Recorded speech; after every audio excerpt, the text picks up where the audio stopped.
श्रीकृष्ण गोविंद हरे मुरारे, श्रीनाथ नारायण वासुदेव।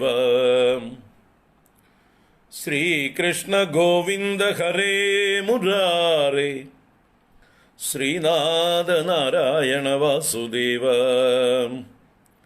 श्रीकृष्ण गोविंद हरे मुरारे, श्रीनाथ नारायण वासुदेव। श्रीकृष्ण गोविंद हरे मुरारे, श्रीनाथ नारायण वासुदेव। श्रीकृष्ण गोविंद हरे मुरारे, श्रीनाथ नारायण वासुदेव। सर्वत्र गोविंद नाम संकीर्तनं, गोविंद गोविंद। ओम अगजानन पद्मार्कं गजाननमहर्निशम् अनेकदं तं भक्तानाम् एकदन्तमुपास्महे। ओम श्री महागणपतये नमः। गुरवे सर्वलोकानां विषजे भवरोगिणां निधये सर्वविद्यानां दक्षिणामूर्तये नमः। अस्मद्गुरुचरणारविन्दाभ्यां नमः।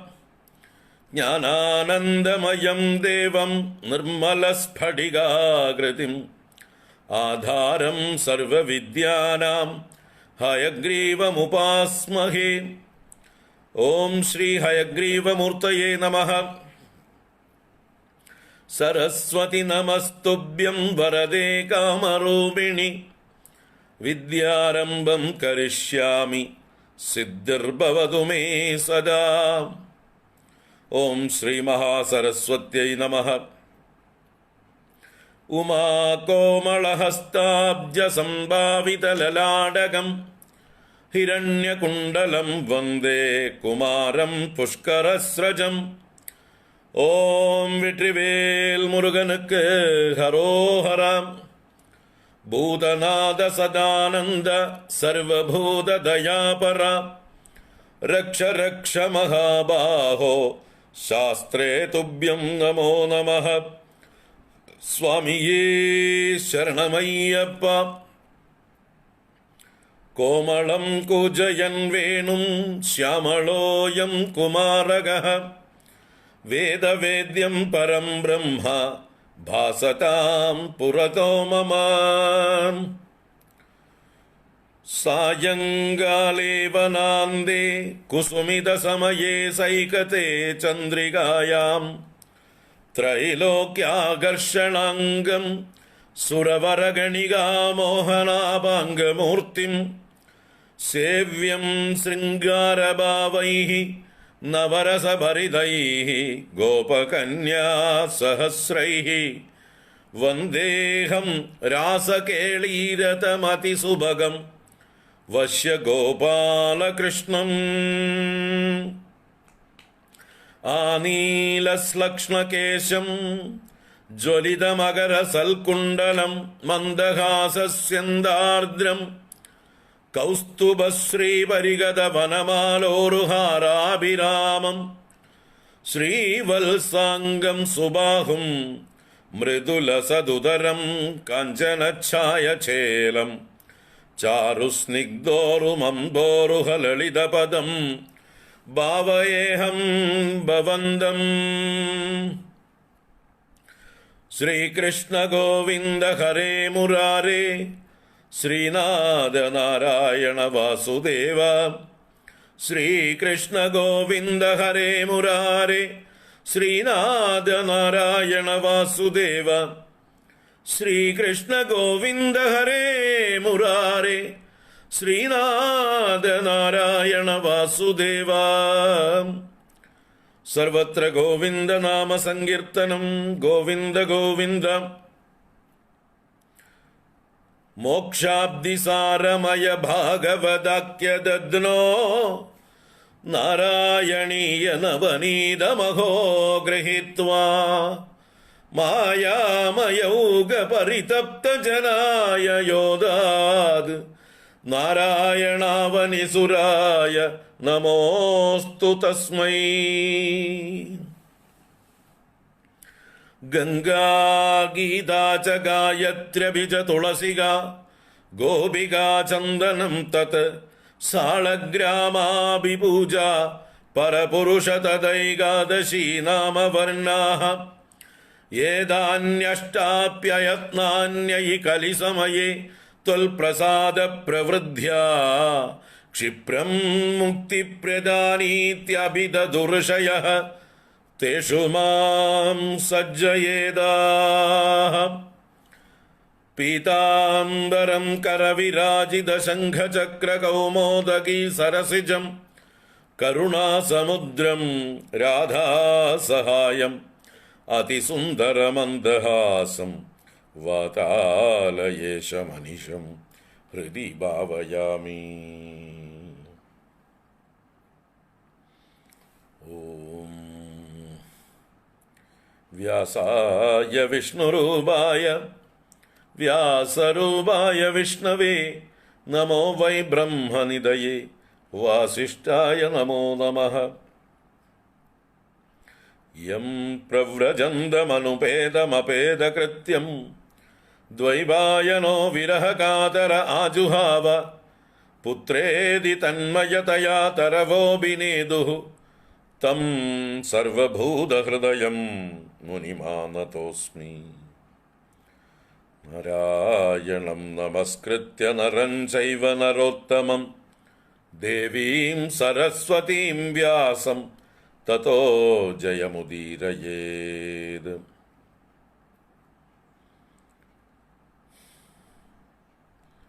ഓം നമോ ഭഗവതേ വാസുദേവായ.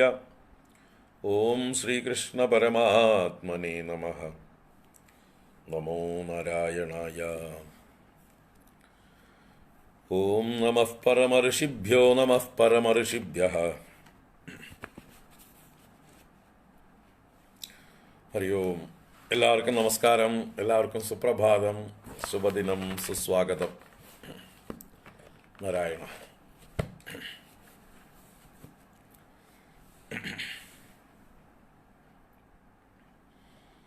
ഹരി ഓം. നാരായണീയ പരമ്പരയിലേക്ക് ഏവർക്കും സുസ്വാഗതം. 37ാമത്തെ ക്ലാസ്സാണെന്നാണ് തോന്നണം.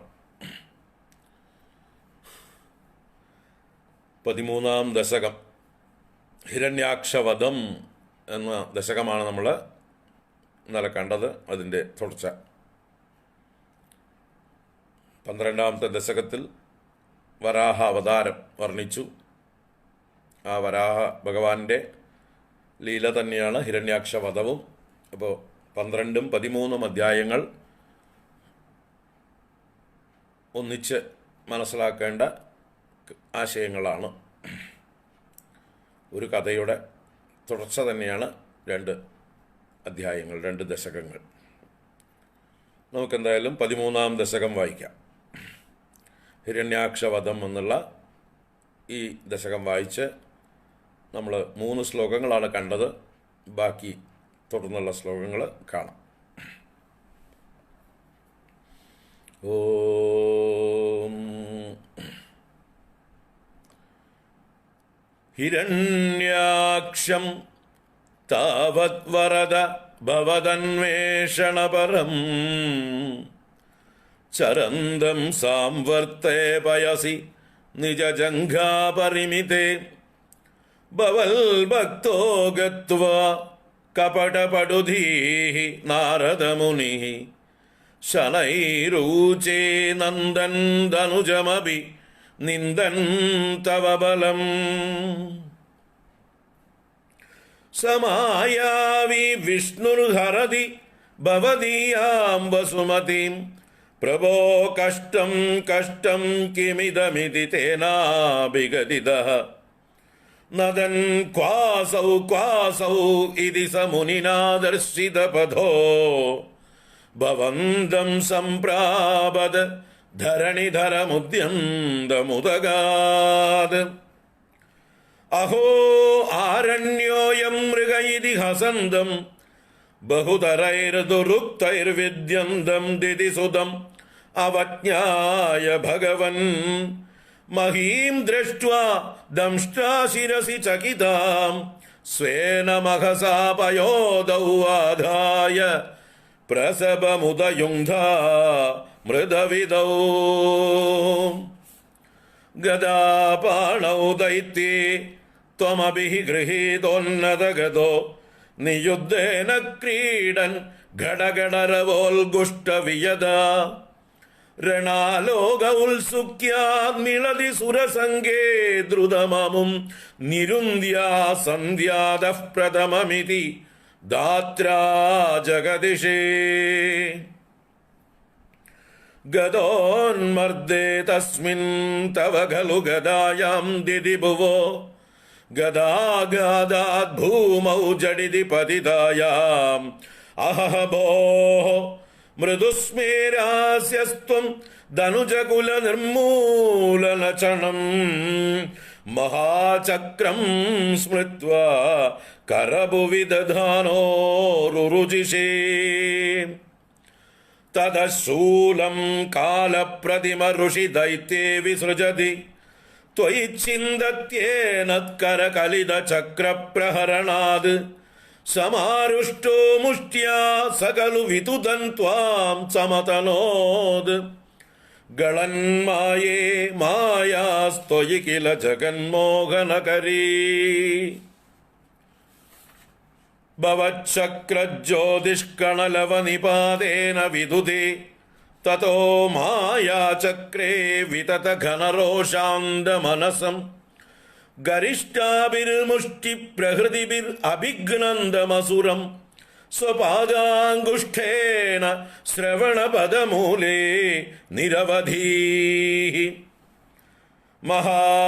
മഹാകായസോയം തവ ചരണപാദ പ്രമദിതോ ഗളദ്രക്തോ വക്ത്രാത് അപതത് ഋഷിഭിശ്ലാഘിതഹതി തദാ ത്വാം ഉദ്ദാമ പ്രമദ ഭരവിദ്യോതി ഹൃദയാഃ മുനീന്ദ്രാ സാന്ദ്രാഭിസ്തുതിഭിർ അനുവൻ അദ്വരതനും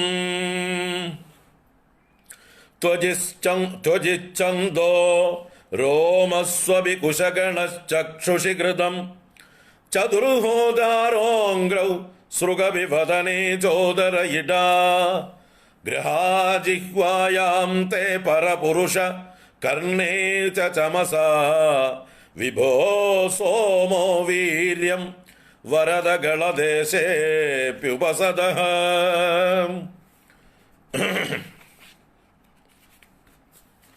മുനീന്ദ്രൈർ ഇത്യാദിസ്തവനമുഖരൈർ മോദിതമനാഃ മഹീയസ്യ മൂർത്യാ വിമലതരകീർത്യാ ച വിലസൻ സ്വദിഷ്ണ്യം സംപ്രാപ്തഃ സുഖരസവിഹാരീ മധുരിഭോ നിരുന്ദ്യാരോഗം മേ സകലമപി വാതാലയപദേ മുനീന്ദ്രൈരിത്യാദിസ്തവനമുഖരൈർമോദിതമനാഃ മഹീയസ്യാ മൂർത്യാ വിമലതരകീർത്യാ ച വിലസൻ സ്വദിഷ്ണ്യം സംപ്രാപ്തഃ സുഖരസവിഹാരീ മധുരിഭോ നിരുന്ദ്യാരോഗം മേ സകലമപി വാതാലയപദേ നിരുന്ദ്യാരോഗം മേ സകലമപി വാതാലയപദേ നിരുന്ദ്യാരോഗം മേ സകലമപി വാതാലയപദേ. സർവത്ര ഗോവിന്ദനാമ സങ്കീർത്തനം. ഗോവിന്ദ ഗോവിന്ദ. നാരായണാഖില ഗുരോ ഭഗവൻ നമസ്തേ. നാരായണാഖില ഗുരോ ഭഗവൻ നമസ്തേ. നാരായണാഖില ഗുരോ ഭഗവൻ നമസ്തേ. ശ്രീ ഗുരുവായൂരപ്പ ശരണം. ശ്രീ ഗുരുവായൂരപ്പ ശരണം. ശ്രീ ഗുരുവായൂരപ്പ ശരണം.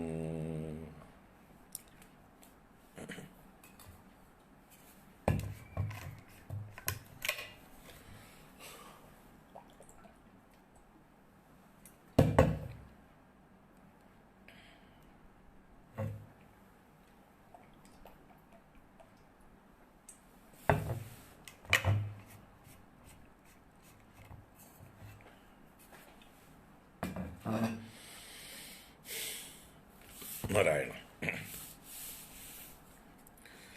ഓം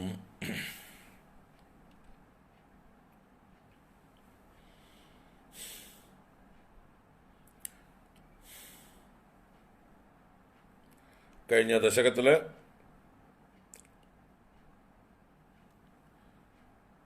സനകാദികളുടെ വൈകുണ്ഠ ഗമനവും ഇവരുടെ ജയവിജയന്മാരുടെ ശാപവും അവർ ദിതിപുത്രന്മാരായി ഹിരണ്യാക്ഷനും ഹിരണ്യകശിപുവുമായി തീർന്നതും, അത് കഴിഞ്ഞ് ആ ഹിരണ്യാക്ഷൻ്റെ ദിഗ്വിജയവും ഭൂമിയെ കൊണ്ടുപോയി ഒളിപ്പിച്ചു വെച്ചതും വിഷ്ണുവാണ് തനിക്കെതിരാളി എന്ന് വിചാരിച്ചുകൊണ്ട് തെരയുന്നതുമായിട്ടുള്ള അതിനെ 11-ാം ദശകത്തിലും കഴിഞ്ഞ 12-ാം ദശകത്തിൽ സൃഷ്ടി വർദ്ധിച്ച കാലം കൊണ്ട് ലോകം അധപ്പതിക്കുന്നത് കണ്ടതായിട്ടുള്ള ഹിരണ്യാക്ഷനാൽ അപഹരിക്കപ്പെട്ടതായിട്ടുള്ള ഭൂമിയെ രക്ഷിക്കാനായിക്കൊണ്ട് മനുവിനാൽ ചെന്ന് ബ്രഹ്മദേവൻ പ്രാർത്ഥിതനാവുകയും ആ ബ്രഹ്മദേവൻ ഭഗവാനെ ധ്യാനിക്കുകയും ആ ബ്രഹ്മദേവൻ്റെ നാസാരന്ധ്രത്തിൽ നിന്ന് ഒരു പെരുവിരലിൻ്റെ വലുപ്പത്തിൽ ആദ്യം ഒരു പന്നിക്കുട്ടിയായി പുറത്തേക്ക് വരികയും പിന്നീട് ഒരു ആനയെപ്പോലെ വളരുകയും പിന്നീടത് പർവ്വതം പോലെ ആകാശം മുട്ടെ വളർന്നു വരികയും ചെയ്തതും അതിനെയെല്ലാം കണ്ട് ബ്രഹ്മദേവനും മറ്റ് ദേവന്മാരും ഒക്കെ ആശ്ചര്യപ്പെടുകയും ചെയ്തതും ആ ഭഗവാൻ ഗർജിച്ചുകൊണ്ട് ആ ജലാശയത്തിലേക്ക് ഇറങ്ങി തൻ്റെ മൂക്കുകൊണ്ട് മണത്തുകൊണ്ട് ഭൂമി എവിടെയാണ് ഉള്ളതെന്ന് തെരഞ്ഞു പിടിച്ചതും അവസാനം ആ മൂക്കിൻ്റെ അല്ലെങ്കിൽ തൻ്റെ തേറ്റയുടെ അറ്റത്ത് ഒരു മുഞ്ഞപ്പുല്ലിനെ പോലെ വഹിച്ചുകൊണ്ട് ഭൂമിയെ എടുത്തുകൊണ്ട് വരുന്നതായിട്ടുള്ള വരവിൽ ആ ഹിരണ്യാക്ഷൻ നാരദനാൽ നയിക്കപ്പെട്ട് അവിടെ എത്തുന്നതാണ് ഈ 13-ാം ദശകത്തിൻ്റെ ഒന്നാമത്തെ ശ്ലോകം ആരംഭിച്ചത്. ഭഗവാൻ ഭൂമിയെ ഉദ്ധരിച്ചു കൊണ്ടുവരുന്നതായിട്ടുള്ള സമയത്ത് നാരദൻ ചെന്ന് ഹിരണ്യാക്ഷനോട് പറഞ്ഞു, നീ തിരയുന്ന വിഷ്ണു നിന്റെ ഭൂമിയെയും അടിച്ചോണ്ട് പോണു, നീ അവിടെയും ഇവിടെയൊന്നും കിടന്ന് തരയാതെ ഇങ്ങോട്ട് വരൂ, എൻ്റെ കൂടെ വരൂ എന്ന് പറഞ്ഞ് നാരദനാൽ നയിക്കപ്പെട്ട് ആ വിഷ്ണു വരാഹമൂർത്തിയായി ഭൂമിയെ ഉദ്ധരിക്കുന്ന സ്ഥാനത്തേക്ക് കൊണ്ടുവരപ്പെട്ടു. ഇവനാണ് നിന്റെ ശത്രുവായ വിഷ്ണു, നിന്റെ പ്രിയപ്പെട്ട ഭൂമിയെ ആ മായാവിയായിട്ടുള്ള കള്ളൻ കട്ടുകൊണ്ടുപോകുന്നത് കണ്ടില്ലേ? സ മായാവി വിഷ്ണുർ ഹരതി ഭവതീയാം വസുമതിയും പ്രഭോ കഷ്ടം കഷ്ടം കിമിതം. ഇതെന്താത് വല്ലാത്ത കഷ്ടമായല്ലോ, അങ്ങേ പേടിയില്ലാതായോ ഈ പന്നിക്കൂട്ടങ്ങൾക്കൊക്കെ എന്നുള്ള മട്ടിൽ പരിഹസിച്ചുകൊണ്ട് തേന അഭിഗതിത ഇങ്ങനെ പറയപ്പെട്ടപ്പോൾ ആ ഹിരണ്യാക്ഷൻ ഗർജിച്ചുകൊണ്ട് ഖ്വാസൗ ഖ്വാസൗ എവിടെയവൻ എന്ന് പറഞ്ഞ് അന്വേഷിച്ചപ്പോൾ മുനിയാൽ കാണിക്കപ്പെട്ടു ആ ഭൂമിയെ ധരിച്ചു കൊണ്ടുവരുന്നതായിട്ടുള്ള ജലത്തിൽ നിന്ന് പൊങ്ങി വരുന്നതായിട്ടുള്ള അങ്ങയെ ആ ഹിരണ്യാക്ഷൻ കണ്ടപ്പോൾ അവന് പരിഹാസമാണ് ആദ്യം ഉണ്ടായത്. അഹോ ആരണ്യോയം മൃഗ, ഇതെന്തൊരു കാട്ടുമൃഗമാണ്, ഇതാണോ വിഷ്ണു എന്ന് പരിഹസിച്ചുകൊണ്ടാണ് അവൻ അതിനെ നേരിട്ടത്. അഹോ ആരണ്യോയം മൃഗ ഇതി ഹസന്തം, ഇങ്ങനെ പരിഹസിക്കുന്നവനും ബഹുതരൈർ ദുരുക്തൈർ വിദ്യന്തം, പല പ്രകാരത്തിലുള്ള ദുഷ്ടവാക്കുകളെ കൊണ്ട് ഭഗവാനെ മുറിവേൽപ്പിക്കാൻ ശ്രമിക്കുന്നവനും വേദിക്കുന്നവനും വിദ്യന്തം ദിതിസുതം അവജ്ഞായ, ആ ദൈത്യനെ അങ്ങ് അവഗണിച്ചുകൊണ്ട്, കാരണം അങ്ങയുടെ ഈ തേറ്റയുടെ അഗ്രത്ത് ഒരു മുഞ്ഞപ്പുല്ല് പോലെ പറ്റിയിരിക്കുന്ന ഭൂമിദേവി പേടിച്ചു വിറയ്ക്കുകയാണ്. മഹീം ദൃഷ്ട്വാ ദംഷ്ട്രാ ശിരസി ചകിതാം, ദംഷ്ട്രാ ശിരസി ചകിതാം മഹീം ദൃഷ്ട്വാ സ്വേന മഹസാ പയോധവുവാധായ, തൻ്റെ തന്നെ ആ തേജസ് കൊണ്ട് പ്രഭാവം കൊണ്ട് യോഗശക്തി കൊണ്ട് ജലോപരി ആ ഭൂമിയെ അങ്ങ് ഉറപ്പിച്ചു നിർത്തി. എന്നിട്ട് പ്രസവം ഉദയുങ്ത മൃതവിധൗ, ആ മൃതവിധിയിൽ യുദ്ധവിധിയിൽ യുദ്ധത്തിനായിക്കൊണ്ട് ഉദയുങ്ത അങ്ങനെ ഉദ്യുക്തനായി അങ്ങ് പുറപ്പെട്ടവനായി, പ്രസവം ബലാത്കാരേണ ശക്തിയോടുകൂടിയിട്ട്. അപ്പോൾ ആ ചെയ്യേണ്ട കർത്തവ്യം ചെയ്തു കഴിഞ്ഞ് ഭൂമിയെ യഥാസ്ഥാനത്ത് തൻ്റെ ശക്തി കൊണ്ട് ഉറപ്പിച്ച് നിർത്തിയിട്ട് പേടിക്കേണ്ട, അവിടെ ഇരുന്നോളൂ, ഞാനുണ്ട് രക്ഷിക്കാൻ എന്ന മട്ടില് ഭൂമിയെ അവിടെ ഇരുത്തിയിട്ടാണ് ഭഗവാൻ വരാഹമൂർത്തി ഇതാ ഹിരണ്യാക്ഷനോട് യുദ്ധത്തിനായി കൊണ്ട് തിരിച്ച് നിൽക്കുന്നത് എന്നർത്ഥം.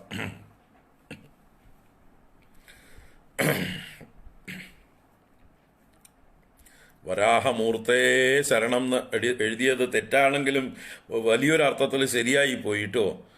വരാഹമൂർത്തേ ശരണം എന്ന് എഴുതി വരാഹമുത്തേ ശരണം എന്നായി. മുത്തന്നെയാണ് വരാഹം, അങ്ങനെ നമുക്ക് കാണാം. വരാഹമുത്തായിട്ട് കണ്ണാ മുത്ത എന്നൊക്കെ നമ്മൾ ഭഗവാനെ കൃഷ്ണനെ മാത്രം വിളിച്ചാൽ പോരാ, വരാഹമൂർത്തിയെയും വിളിക്കാം. നമ്മളെ രക്ഷിച്ച, ഈ ലോകത്തെ രക്ഷിച്ച ഭഗവാൻ ഒരു മുത്തു തന്നെയാണ്.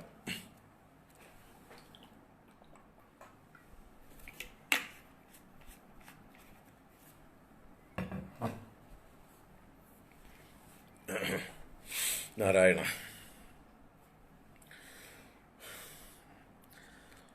അപ്പോൾ ഭഗവാൻ യുദ്ധത്തിനായിക്കൊണ്ട് ഉദ്യുക്തനായി എന്ന് പറഞ്ഞിട്ടാണ് ഇന്നലെ നിർത്തിയത്. ആ ഭഗവാനും ഹിരണ്യാക്ഷനുമായിട്ടുള്ള യുദ്ധമാണ് ഇനി 4 ശ്ലോകങ്ങളിൽ. 5-ാമത്തെ ശ്ലോകത്തിൽ അവൻ മരിച്ചു വീഴുന്ന കഥയെ പറയണു. 4-ാം ശ്ലോകം മുതൽക്ക് തുടരാം. ഗദാപാനൗ ദൈത്യേ ത്വമഭിഃ ഗൃഹീതോന്നതഗതോ നിയുദ്ധേന ക്രീഡൻ ഗഡഗഡരവോൽഘുഷ്ടവിയത രണാലോകൗത്സുക്യാദ് മിളതി സുരസംഗേ ദ്രുതമമും നിരുന്ധ്യാ സന്ധ്യാദ പ്രഥമമിതി ധാത്രാ ജഗതിഷേ ഗദാബാണൗ ദൈത്യേ ത്വമഭിഃ ഗൃഹീതോന്നതഗതോ നിയുദ്ധേന ക്രീഡൻ ഗഡഗഡരവോൽഘുഷ്ടവിയത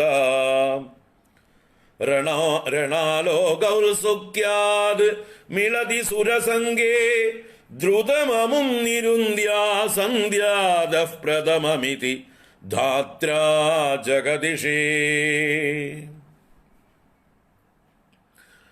യുദ്ധത്തെക്കുറിച്ച് വർണ്ണിക്കാൻ ആരംഭിക്കുകയാണ്. ഗദാപാണൗ ദൈത്യേ, ദൈത്യേ ഗദാപാണൗ സതി, സതി സപ്തമി.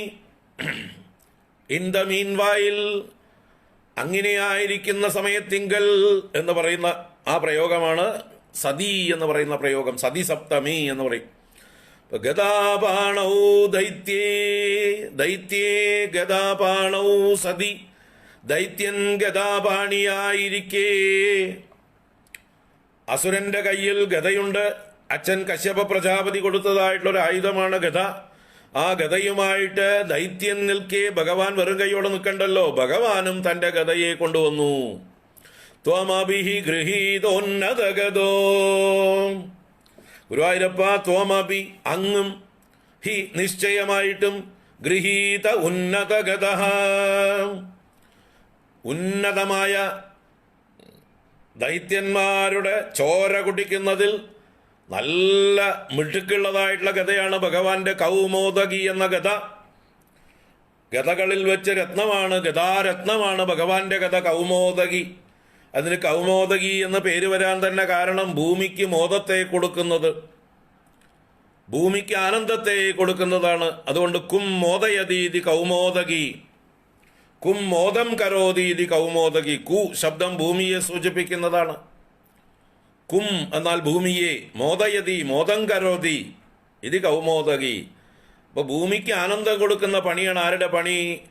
ഈ ബുൾഡോസറുടെ. എങ്ങനെ?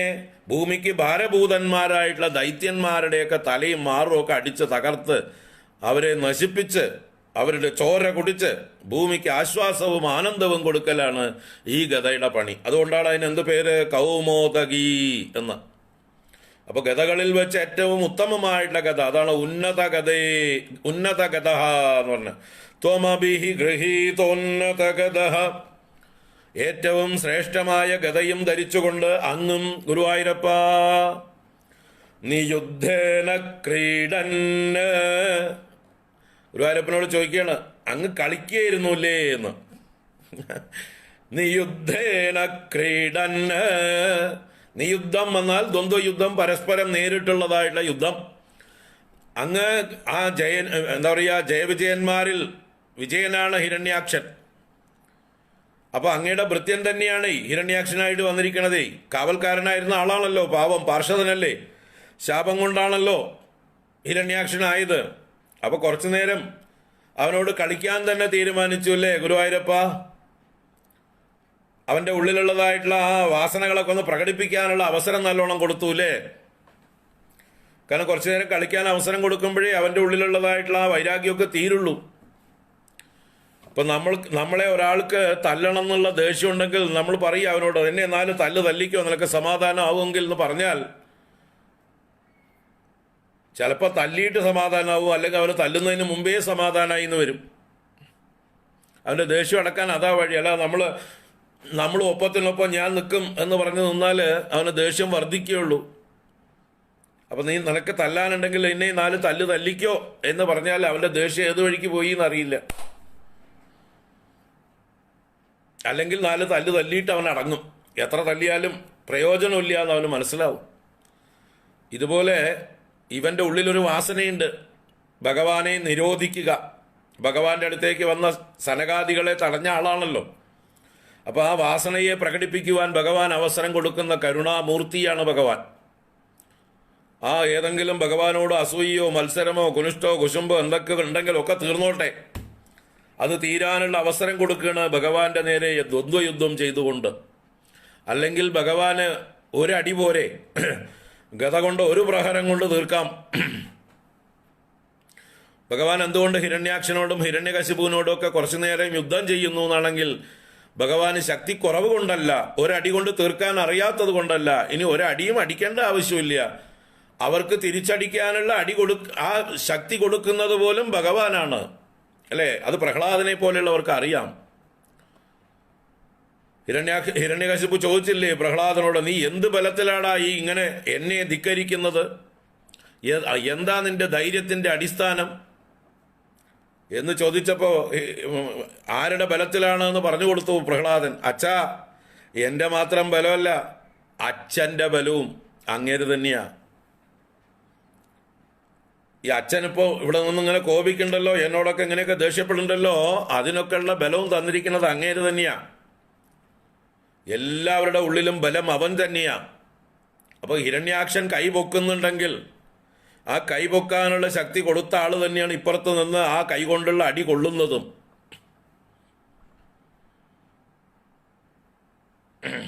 മനസ്സിലാവുണ്ടോ? ഹിരണ്യാക്ഷൻ കൈ പൊക്കി ആ കൈ കൊണ്ടോ ആ കയ്യിലുള്ള ഗത കൊണ്ടോ ഭഗവാനെ പ്രഹരിക്കുന്നുണ്ടെങ്കിൽ, ആ ഭഗവാൻ അടി കൊള്ളുന്നുണ്ടെങ്കിൽ ഭഗവാൻ ആരുടെ അടിയാ കൊള്ളുന്നത്? തൻ്റെ തന്നെ അടിയാ കൊള്ളുന്നത്. ഭഗവാന് ഹിരണ്യാക്ഷന്റെ അടിയൊക്കെ ഏതുപോലെ? കരാരവിന്ദേന പദാരവിന്ദം മുഖാരവിന്ദേ വിനിവേശയന്തം വടസ്യ പത്രസ്യ പുടേശയാനം ബാലം മുകുന്ദം മനസാ സ്മരാമി. ഒന്ന് ചിന്തിച്ചു നോക്കുക. ഭഗവാൻ ആ തൻ്റെ തന്നെ കൈകൊണ്ട് തൻ്റെ തന്നെ കാലിനെ പിടിച്ച് തൻ്റെ തന്നെ വായിൽ വെച്ച് താൻ തന്നെ അനുഭവിച്ചു കൊണ്ടിരുന്നില്ലേ ആ ആലിലയിൽ ശയിച്ചതായിട്ടുള്ള ഭഗവാൻ? ആലില കണ്ണൻ എന്ത് ചെയ്തുകൊണ്ടാണ് കിടക്കുന്നത്? തൻ്റെ തന്നെ കാലിനെ തൻ്റെ തന്നെ കൈകൊണ്ട് പിടിച്ച് തൻ്റെ തന്നെ വായിൽ തന്നെ വെച്ച് താൻ തന്നെ അനുഭവിക്കുക. അതിൻ്റെ ഒരു വിസ്താരമാണ് ഈ പ്രപഞ്ചം. ആ ചിത്രത്തിൻ്റെ ഒരു എന്താ പറയുക, ഒരു വലിയൊരു ഫോർമാണ് ഈ കാണുന്നതായിട്ടുള്ള വിശ്വം. അത് ഇതിൻ്റെ ഒരു മോഡൽ മാത്രമാണ്, ഒരു മിനിയേച്ചർ.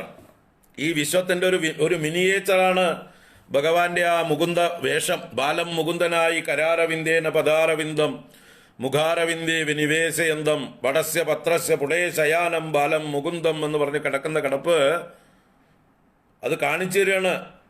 ഈ ലോകമേ ഞാനാണ്, ഇത് കൊടുക്കുന്നതും വാങ്ങുന്നതും ഞാൻ തന്നെ, കാണുന്നതും കാണപ്പെടുന്നതും ഞാൻ തന്നെ, ഇവിടെ പലതില്ല, എല്ലാം ഞാൻ തന്നെ, ഞാൻ തന്നെ, എന്നിൽ തന്നെ, എന്നെ തന്നെ, എന്നാൽ തന്നെ, എനിക്ക് വേണ്ടി തന്നെ അനുഭവിച്ചു കൊണ്ടിരിക്കുകയാണ്. ഞാൻ തന്നെ എന്നെ തന്നെ സൃഷ്ടിച്ച് ഇവിടെ ആകെ പലരില്ല. ഇതൊരു വൺ മാൻ ഷോ ആണ്, ഇതൊരു സോളിറ്റെയർ ഗെയിമാണ്. ഐ പ്ലേ വിത്ത് മൈസെൽഫ് എന്ന തത്വമാണ് ഭഗവാൻ ആലില കണ്ണനായി കാണിച്ചു തരുന്നത്. ആലില കണ്ണന്റെ തത്വം അതാണ്. ഇതെല്ലാം ഒരു വൺമാൻ ഷോ ആണ്. ഏകമേവ അദ്വിതീയം ബ്രഹ്മ സോ അകാമയത ബഹുസ്യാം പ്രജായേതി.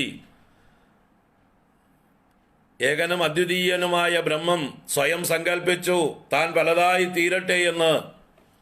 അങ്ങനെ പലതായി തീർന്ന് താൻ തന്നെ അപ്പുറത്തും ഇപ്പുറത്തും നിന്ന് യുദ്ധം ചെയ്യാണ്. ഇവിടെ ഹിരണ്യാക്ഷനായിരിക്കുന്നതും വരാഹമൂർത്തിയായിരിക്കുന്നതും ഭഗവാനെ സംബന്ധിച്ച് രണ്ടല്ല. അടി കൊടുക്കുന്ന ഹിരണ്യാക്ഷനും അടി വാങ്ങുന്ന ഭഗവാനും, ഇവിടുന്ന് അടിക്കുന്ന വരാഹമൂർത്തിയായിരിക്കുന്ന ഭഗവാനും അപ്പുറത്ത് അടികൊള്ളുന്ന ഹിരണ്യാക്ഷനും ഭഗവാൻ തന്നെ. അപ്പോൾ ഹിരണ്യാക്ഷന് അടികൊള്ളുമ്പോഴും അത് ഭഗവാന് തന്നെയാണ് കൊള്ളുന്നത്. അത് അറിയുന്ന ആളാണ് ഭഗവാൻ. അപ്പോൾ ഭഗവാൻ ഇവിടെ സോളിറ്റയർ കളിച്ചുകൊണ്ടിരിക്കുക, ഒറ്റയ്ക്ക് കളിച്ചുകൊണ്ടിരിക്കുക. അത് അറിയുന്ന ആളാണ് ഇവിടെ മേൽപ്പത്തൂർ. അതുകൊണ്ട് അദ്ദേഹം പറഞ്ഞു, എന്താ പറഞ്ഞത്?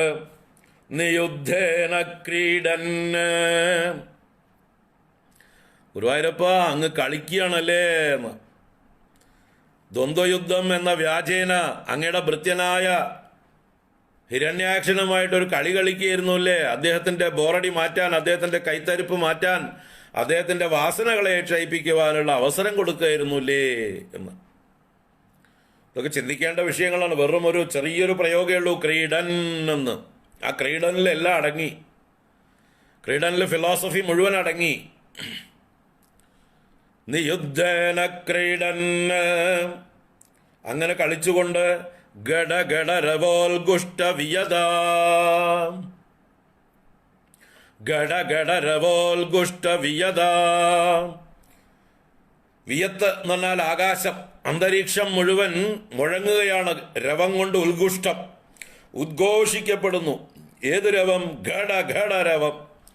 രണ്ട് ഘടങ്ങൾ തമ്മിൽ കൂട്ടിമുട്ടുകയാണ് അല്ലേ?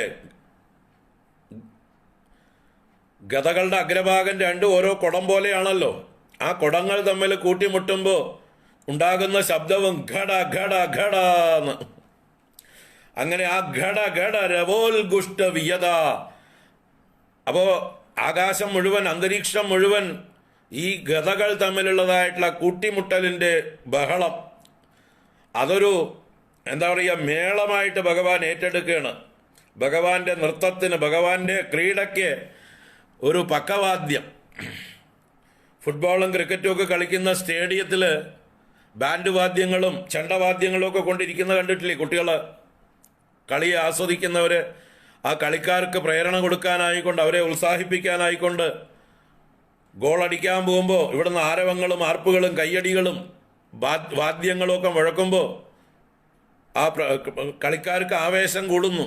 എന്നതുപോലെ ഇവിടെ ഓർക്കസ്ട്ര ഭഗവാൻ തന്നെ നിർമ്മിക്കുകയാണ്. എങ്ങനെ? ഈ ഗതകളുടെ പ്രഹരങ്ങളെ ആ ശബ്ദം കൊണ്ട് തന്നെ അത് ഉത്സാഹമാക്കി മാറ്റി, അതിനെ വാദ്യമാക്കി ഘോഷമാക്കി മാറ്റിക്കൊണ്ട് അതാണ് ഗഡഗഡരവോൽഗുഷ്ടവിയത നിയുദ്ധേന ക്രീഡൻ. ആകാശം മുഴുവൻ മാറ്റൊലിക്കൊള്ളുന്ന ഗഡഗഡാരവം കൊണ്ട്, അങ്ങ് നിയുദ്ധം കൊണ്ട് കളിച്ചുകൊണ്ട്, ദ്വന്ദ്വയുദ്ധം കൊണ്ട് ക്രീഡിച്ചുകൊണ്ട്, ആ സമയത്ത് ഭഗവാനും തൻ്റെ ഭൃത്യനുമായിട്ടുള്ള ഈ കളി കാണാനായിക്കൊണ്ട് സ്റ്റേഡിയത്തിൽ ആളുകൾ നിറഞ്ഞു.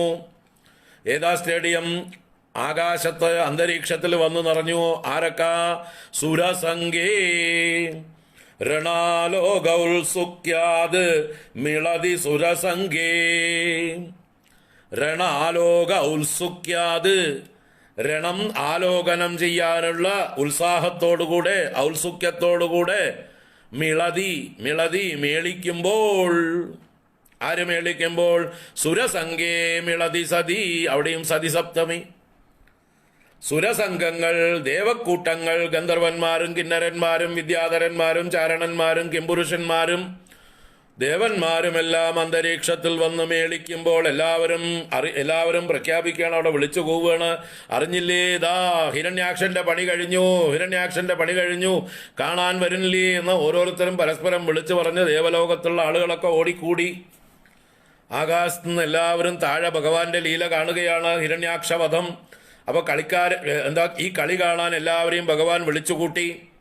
എല്ലാവരും കാണുമ്പോഴാണ് കളിക്കാൻ രസം. ഒറ്റയ്ക്ക് കളിക്കുമ്പോൾ ഒരു രസമില്ല. അപ്പൊ ദേവന്മാർക്കൊക്കെ കാണിച്ചു കൊടുത്തു ഭഗവാന്റെ ക്രീഡ. രണാലോക ഉത്സുക്യാത് മിളതി സുരസംഗി. സുരസംഘം മേളിച്ചു നിൽക്കുമ്പോൾ ഒരാൾ ഇവിടെ നിന്ന് വിളിച്ചു പറഞ്ഞു, ധാത്ര ജഗദിഷേ, ധാത്ര വിധാതാവിനാൽ, ജഗദിഷേ ജഗാദ എന്നുള്ളത് ത്വം ജഗദിഷേ, അങ്ങ് പറയപ്പെട്ടു, അങ്ങയോട് ഗതനം ചെയ്യപ്പെട്ടു, അങ്ങയോട് ഉണർത്തിക്കപ്പെട്ടു. അല്ലേ? ഗാലറിയിൽ ഇരുന്നുകൊണ്ട് കളി കാണുന്നവര് അടിക്ക് ഗോള്, അടിക്ക് ഗോള്, അടിക്ക് സിക്സർ, അടിക്ക് ഫോറ്, അവന്റെ വിക്കറ്റ് എടുക്കുക എന്നൊക്കെ കളിക്കാരോട് പ്രോത്സാഹിപ്പിക്കുന്നത് പോലെ ഗാലറിയിൽ ഇരുന്നുകൊണ്ട് ഒരാൾ വിളിച്ചു പറയുന്നുണ്ട്. ആരാണ്? ധാത്ര ബ്രഹ്മദേവൻ വിധാതാവിനാൽ ഇപ്രകാരം ഗതനം ചെയ്യപ്പെട്ടു. എന്താ ഗതനം ചെയ്യപ്പെട്ടത്? എല്ലാവരും കണ്ടുകൊണ്ടിരിക്കുമ്പോ ബ്രഹ്മദേവൻ ആ കൂട്ടത്തിൽ നിന്ന് വിളിച്ചു പറഞ്ഞു, ദ്രുതമമും നിരുന്ധ്യാഹ സന്ധ്യാദപ്രഥമം ഇതി ധാത്രാ ജഗദിഷേ, ഇങ്ങനെ ദാതാവിനാൽ ഗതനം ചെയ്യപ്പെട്ടു. അപ്പൊ എന്താ പറഞ്ഞത്? ദ്രുതമമും നിരുന്ധ്യാഹ, ദ്രുതം പെട്ടെന്ന്, അമും ഇവനെ, നിരുന്ധ്യാഹ നിരോധിച്ചാലും നശിപ്പിച്ചാലും. എപ്പോൾ? സന്ധ്യാദഹ പ്രഥമം, സന്ധ്യയ്ക്ക് മുമ്പേ. സന്ധ്യാദഹ പ്രഥമം അമും നിരുന്ധ്യാത്, നിരുന്ധ്യാഹ, സന്ധ്യയ്ക്ക് മുമ്പേ തന്നെ ഇവനെ കൊന്നുകളയൂ. ദ്രുതം ദ്രുതം നിരുന്ധ്യാഹ, വേഗം കൊന്നുകളയൂ, വേഗം കൊന്നുകളയൂ. കളിയുടെ ടൈം തീരാറായി, 90 മിനിറ്റ് കഴിയാറായി, വേഗം ഗോളടിക്കൂ എന്ന് പറയും പോലെ ബ്രഹ്മദേവൻ ഗാലറിയിൽ നിന്ന് വിളിച്ചു പറയാണ്, വേഗം കൊന്നുകളയൂ അവനെ. സന്ധ്യ ആയി കഴിഞ്ഞാൽ അസുരന്മാർക്ക് ബലം കൂടും. സന്ധ്യാസമയം അസുരന്മാരുടെ ബലം കൂടുന്ന സമയമാണ്. അതുകൊണ്ട് സന്ധ്യയ്ക്ക് മുമ്പേ അവനെ കൊന്നുകളയൂ എന്ന് ബ്രഹ്മദേവൻ ഗാലറിയിൽ നിന്ന് വിളിച്ചു പറഞ്ഞു എന്നാണ്. അതാണ് ദ്രുതമമും നിരുന്ധ്യാഹ സന്ധ്യാദപ്രഥമമിതി ധാത്രാ ജഗദിഷേ, ദാതാവിനാൽ ഗതിക്കപ്പെട്ടു. ത്വം ജഗദിഷേ, അങ്ങ് പറയപ്പെട്ടു ഇപ്രകാരം എന്നാണ്. അപ്പൊ അതിമനോഹരമായിട്ടുള്ള വർണ്ണനയാണ്. ആ രംഗമൊക്കെ ഒന്ന് മനസ്സിൽ കാണുക. ഗാലറിയിൽ ആൾക്കാർ കളി കാണുന്ന പോലെ ദേവസംഘം ആകാശത്ത് വന്ന് നിറഞ്ഞിരിക്കുന്നു. ബ്രഹ്മദേവൻ അവരുടെ ലീഡറായിട്ട് നിന്നിട്ട് ഭഗവാനോട് പറയുന്നു, അപേക്ഷിക്കുന്നു, ഭഗവാനെ വേഗം അവനെ കൊന്നുകളയൂ, സന്ധ്യാവാറായി, അവന്റെ പണി കഴിക്കൂ എന്ന് പറഞ്ഞ് വിളിച്ചു പറയുന്നു. ഗദാപാണൗ ദൈത്യേ ത്വമഭിഹി ഗൃഹീതോന്നതഗതോ നിയുദ്ധേന ക്രീഡൻ ഗടഗടരവോൽഗുഷ്ടവിയത രണാലോകൗത്സുക്യാത് മിളതി സുരസംഗേ ദ്രുതമമും നിരുന്ധ്യ സന്ധ്യാദഃ പ്രഥമം ഇതി ധാത്രാ ജഗദിഷേ. ഇനി അവർ തമ്മിലുള്ള യുദ്ധം വീണ്ടും വർണ്ണിക്കുകയാണ്. മേൽപ്പത്തൂരിന് മതിയായില്ല പറഞ്ഞിട്ട്, വേഗം കൊന്നുകളഞ്ഞ കളി തീരുമല്ലോ, അപ്പൊ കളി കുറച്ച് നന്നായിട്ട് നടക്കട്ടെ. ഗതോന്മർദ്ദേ തസ്മിൻ തവ ഖലു ഗദായാം ദിദിഭുവോ ഗദാഗാദാത് ഭൂമൗ ജഡിതി പതിതായാം അഹബോ മൃദുസ്മേരാസ്യസ്ത്വം ധനുജകുല നിർമൂലന ചണം മഹാചക്രം സ്മൃത്വാ കരഭുവി ദദാനോ രുരുചിഷേ. ഗതോന്മർദ്ദേ തസ്മിൻ തവ ഖലു ഗദായാം ദിദിഭുവോ ഗദാഗാദാ ഭൂമൗ ജഡിതി പതിതായാം അഹബോ മൃദുസ്മേരാസ്യസ്ത്വം ധനുജകുല നിർമൂലന ചണം മഹാചക്രം സ്മൃത്വാ കരഭുവി ദദാനോ രുരുചിഷേ. നാരായണ. യുദ്ധം വർണ്ണിക്കുകയാണ് മേൽപ്പത്തൂര്. ഗതോന്മർദ്ദേ തസ്മിൻ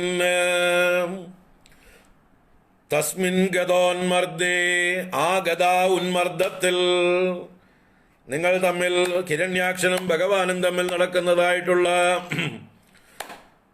ഗദായുദ്ധം, ആ ഗതോന്മർദ്ദേ സതി, തസ്മിൻ ഗതോന്മർദ്ദേ ഇങ്ങനെ നടന്നുകൊണ്ടിരിക്കുമ്പോൾ ഒരു സംഭവം ഉണ്ടായി. ഹിരണ്യാക്ഷൻ ആദ്യത്തെ ഗോളടിച്ചു. അഹബോ എന്ന് പറഞ്ഞത് അതാണ്. ഹിരണ്യാക്ഷനാണ് ആദ്യ ഗോളടിച്ചത് എന്ന് പറയുന്നത്. അതാണ് തവകലു ഗദായാം ദിവിഭുവോ ഗദാഗാദാത് ഭൂമൗ ഝടിതി പതിതായാം അഹബോ. അയ്യോ ആശ്ചര്യം, എന്താ ഇത് എന്നാണ് മേൽപ്പത്തൂർ പറയുന്നത്. അഹബോ, സമ്മതിക്കണം. ആരെ? ഹിരണ്യാക്ഷനെ. എന്താ കാരണം? ആദ്യത്തെ ഗോളടിച്ചത് മൂപ്പരാണ്. എന്താ ഉണ്ടായത്? ആ ഗദായുദ്ധം നടന്നുകൊണ്ടിരിക്കുമ്പോൾ തവ ഖലു ഗദായാം ദിദിഭുവഃ ഗദാഗാദാത് ഭൂമൗ ഝടിതി പതിതായാം. ഗുരുവായൂരപ്പ, തവ ഗദായാം ഭുവി പതിതായാം ഭൂമൗ പതിതായാം. അങ്ങയുടെ ഗദ ഭൂമിയിൽ പതിച്ചു. അങ്ങയുടെ കയ്യിൽ നിന്ന് ഗദ തെറിപ്പിച്ചു കളഞ്ഞോവൻ. എങ്ങനെ? ദിദിഭുവഃ ഗദാഘാതാത്.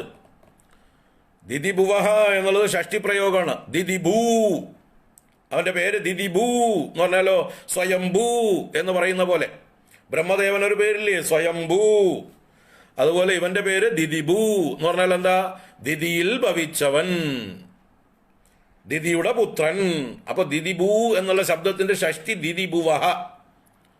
ദിദിഭൂവിന്റെ, സ്വയംഭൂവിന്റെ, സ്വയംഭുവഃ എന്ന് പറഞ്ഞാൽ സ്വയംഭൂവിന്റെ പറയും പോലെ ആ ദിദിഭൂവിന്റെ, ആ ദൈത്യന്റെ ഗദാഗാദാത്, അവന്റെ ഗദാ ആഘാതം കൊണ്ട്, പ്രഹരം കൊണ്ട് തവ ഗദായാം ഭൂമൗ പതിതായാം, അങ്ങയുടെ ഗദ ഭൂമിയിൽ പതിച്ചതായിട്ടുള്ള സത്യാം. ആ സമയത്ത് സതിസപ്തമി പ്രയോഗമാണ്. ഭോ, മേൽപ്പത്തൂർ തന്നെ ആശ്ചര്യപ്പെടും. ഭഗവാൻ, ഇതെന്തൊരു കളിയാണിത്, അങ്ങ് തോറ്റു കൊടുക്കുന്ന കളി. ഹിരണ്യകശിപുവായിട്ട് കളിക്കുമ്പോഴും ഇതുപോലെയുണ്ട് ഭഗവാന്റെ കളി. നരസിംഹാവതാരത്തിലും ഭഗവാൻ ആദ്യം ഹിരണ്യകശിപുവിനെ ഒരു പിടുത്തം പിടിക്കുമ്പോൾ ആ ഹിരണ്യകശിപു ഭഗവാന്റെ കയ്യിൽ നിന്ന് കൊതറി ചാടും പുറത്തേക്ക്, സ്വതന്ത്രനാവും. ഭഗവാന്റെ നഖങ്ങളുടെ പിടിയിൽ നിന്ന് അവൻ ഒരിക്കൽ ചാടിപ്പോകുന്നുണ്ട്. ആ ചാടിപ്പോകുന്നത് കണ്ടിട്ട് ആകാശത്തുള്ള ദേവന്മാരൊക്കെ ആശ്ചര്യപ്പെടും. എന്താ അത്, ഭഗവാന് പോലും അവനെ പിടിയിൽ ഒതുക്കാൻ പറ്റുന്നില്ല, ആണ് ഭയങ്കര ശക്തനാണല്ലോ, ഇവനെ ഇനി ഭഗവാന് കൊല്ലാൻ കഴിയില്ലേ എന്നുള്ള ആകാംക്ഷ ഭഗവാൻ ജനിപ്പിക്കും. ഭഗവാന്റെ കളിയാണിതെല്ലാം, സസ്പെൻസ്. ഭഗവാൻ തോൽക്കുന്നത് പോലെയൊക്കെ അഭിനയിക്കും. എന്തിനാ? കളിക്കൊരു ത്രില്ല് വേണ്ടേ? ഇപ്പൊ അച്ഛനും മക്കളും കൂടി കളിക്കുകയാണെങ്കിൽ എന്താ അച്ഛൻ എങ്ങനെയാ ചെയ്യുക മക്കളോട്?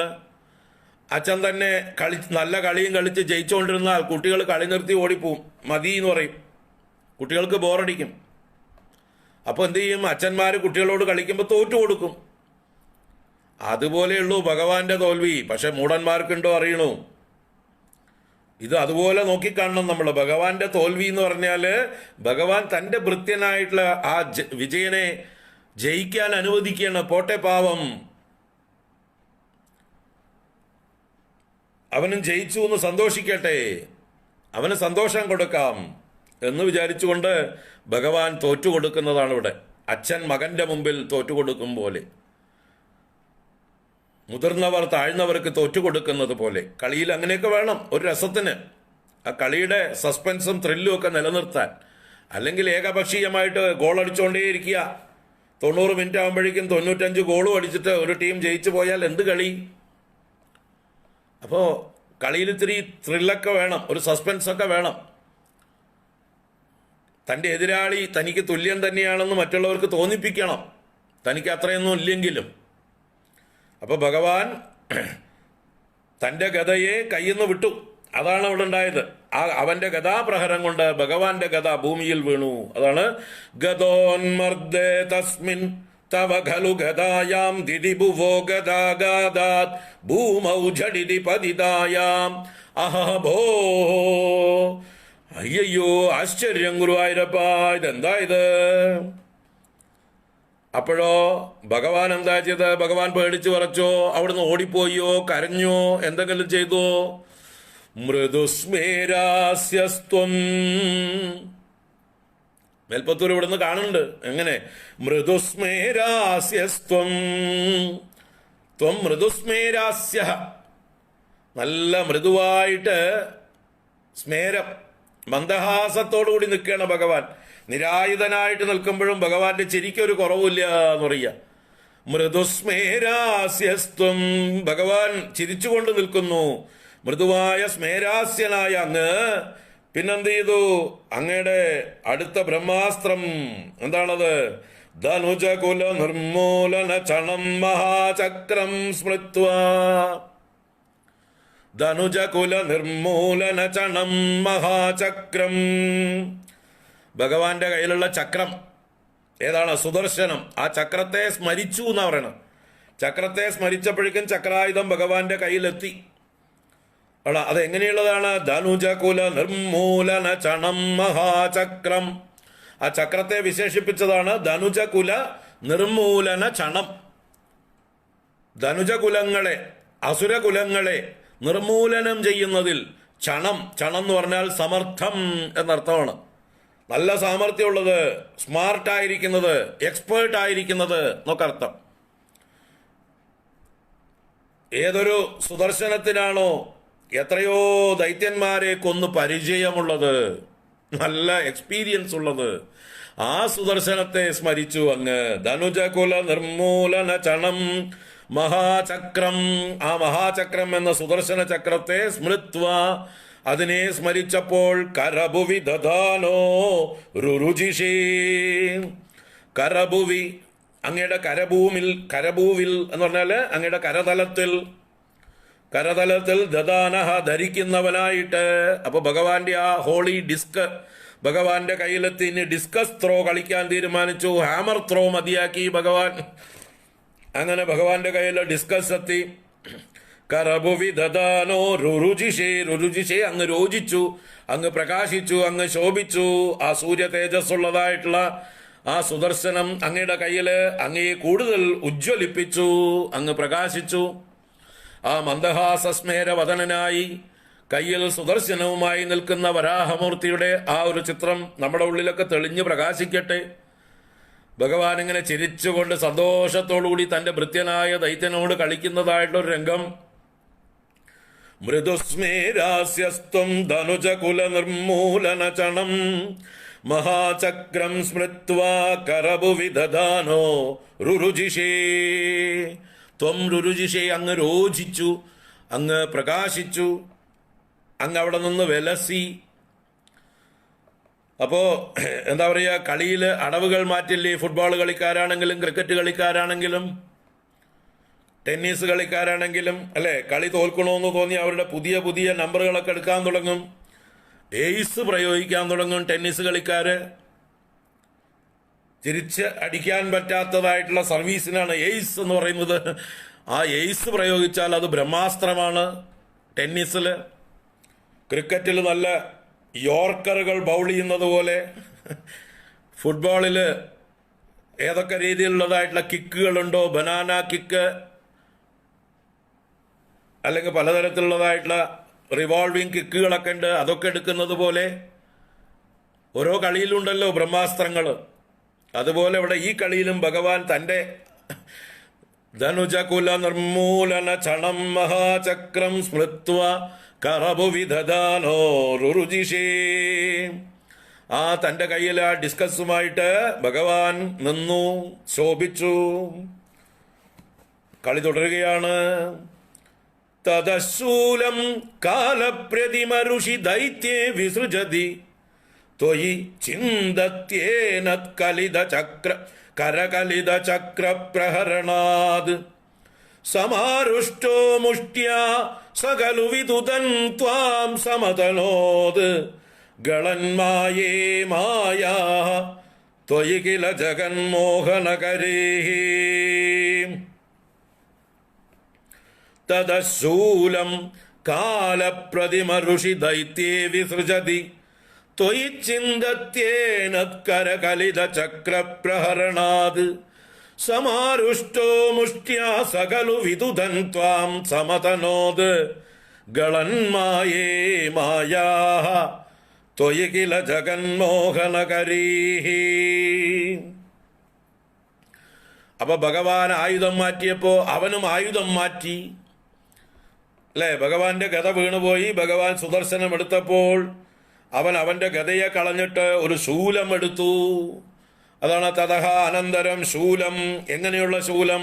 കാലപ്രതിമ ഋഷി ദൈത്യേ വിസൃജതി. ആ ദൈത്യൻ എങ്ങനെ നിൽക്കുന്നു? കാലപ്രതിമ ഋഷി, കാലന് തുല്യമായിട്ടുള്ള രോഷത്തോടു കൂടിയവനായിട്ടുള്ള ദൈത്യൻ. കാലന് തൻ്റെ പ്രയോഗം വിഫലമായാൽ സഹിക്കുമോ?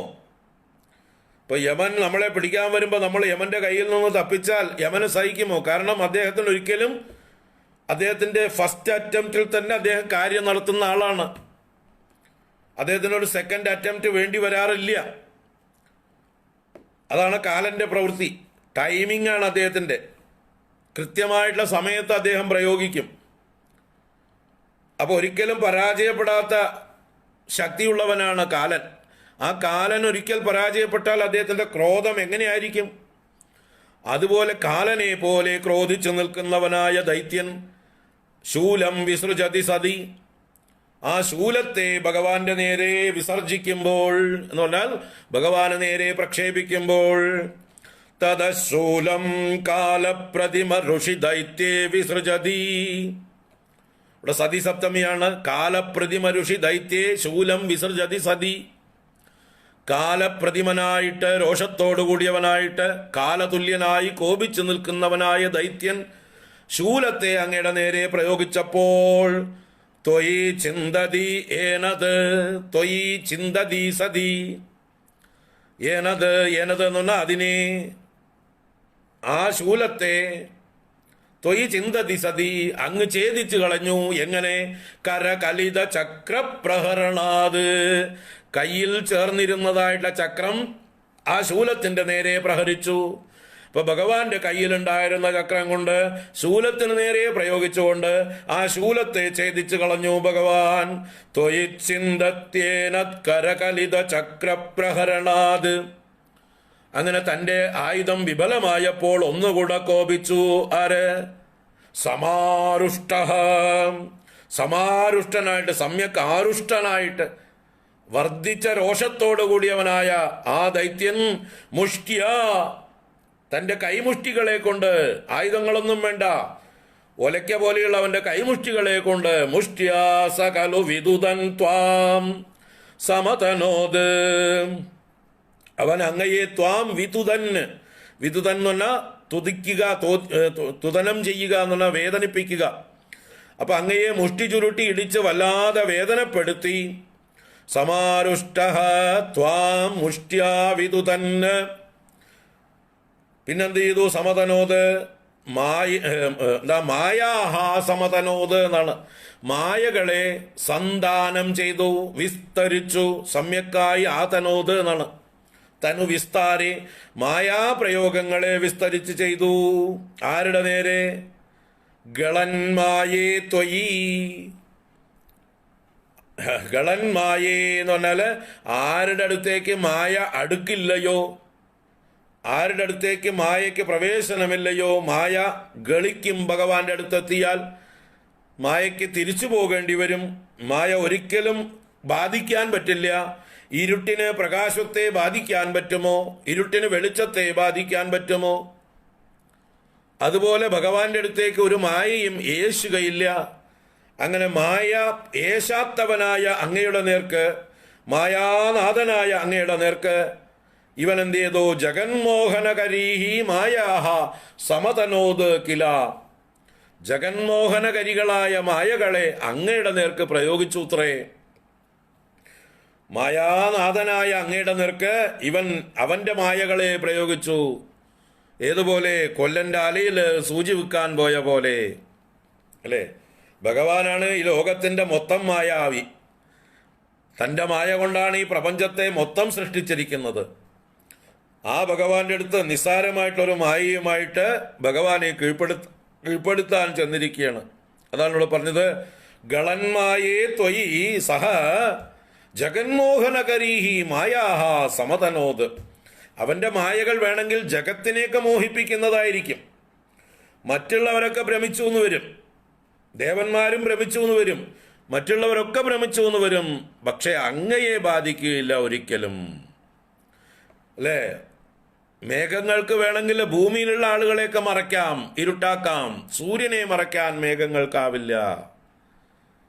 കാരണം മേഘങ്ങൾ ഉണ്ടാവുന്നത് തന്നെ സൂര്യന്റെ അനുഗ്രഹം കൊണ്ടാണ്. അതുപോലെ ഇവിടെ ഇവന്റെ മായകളൊന്നും ലോകത്തിനെ ബാധിക്കുമായിരിക്കും. ജഗന്മായകളാണ്, ജഗന്മോഹനകരികളാണ്. പക്ഷേ അങ്ങയുടെ അടുത്തേക്കൊന്നും അതൊന്നും ഏശാൻ പോകുന്നില്ല, വിലപ്പോവാൻ പോകുന്നില്ല. അങ്ങനെയുള്ള അങ്ങയുടെ നേരെ അവൻ മായകളെ പ്രയോഗിച്ചു. അത്രേ പാവം. ഭഗവാൻ അതൊക്കെ അനുവദിച്ചു കൊടുക്കും കളിക്കാനായിക്കൊണ്ട്.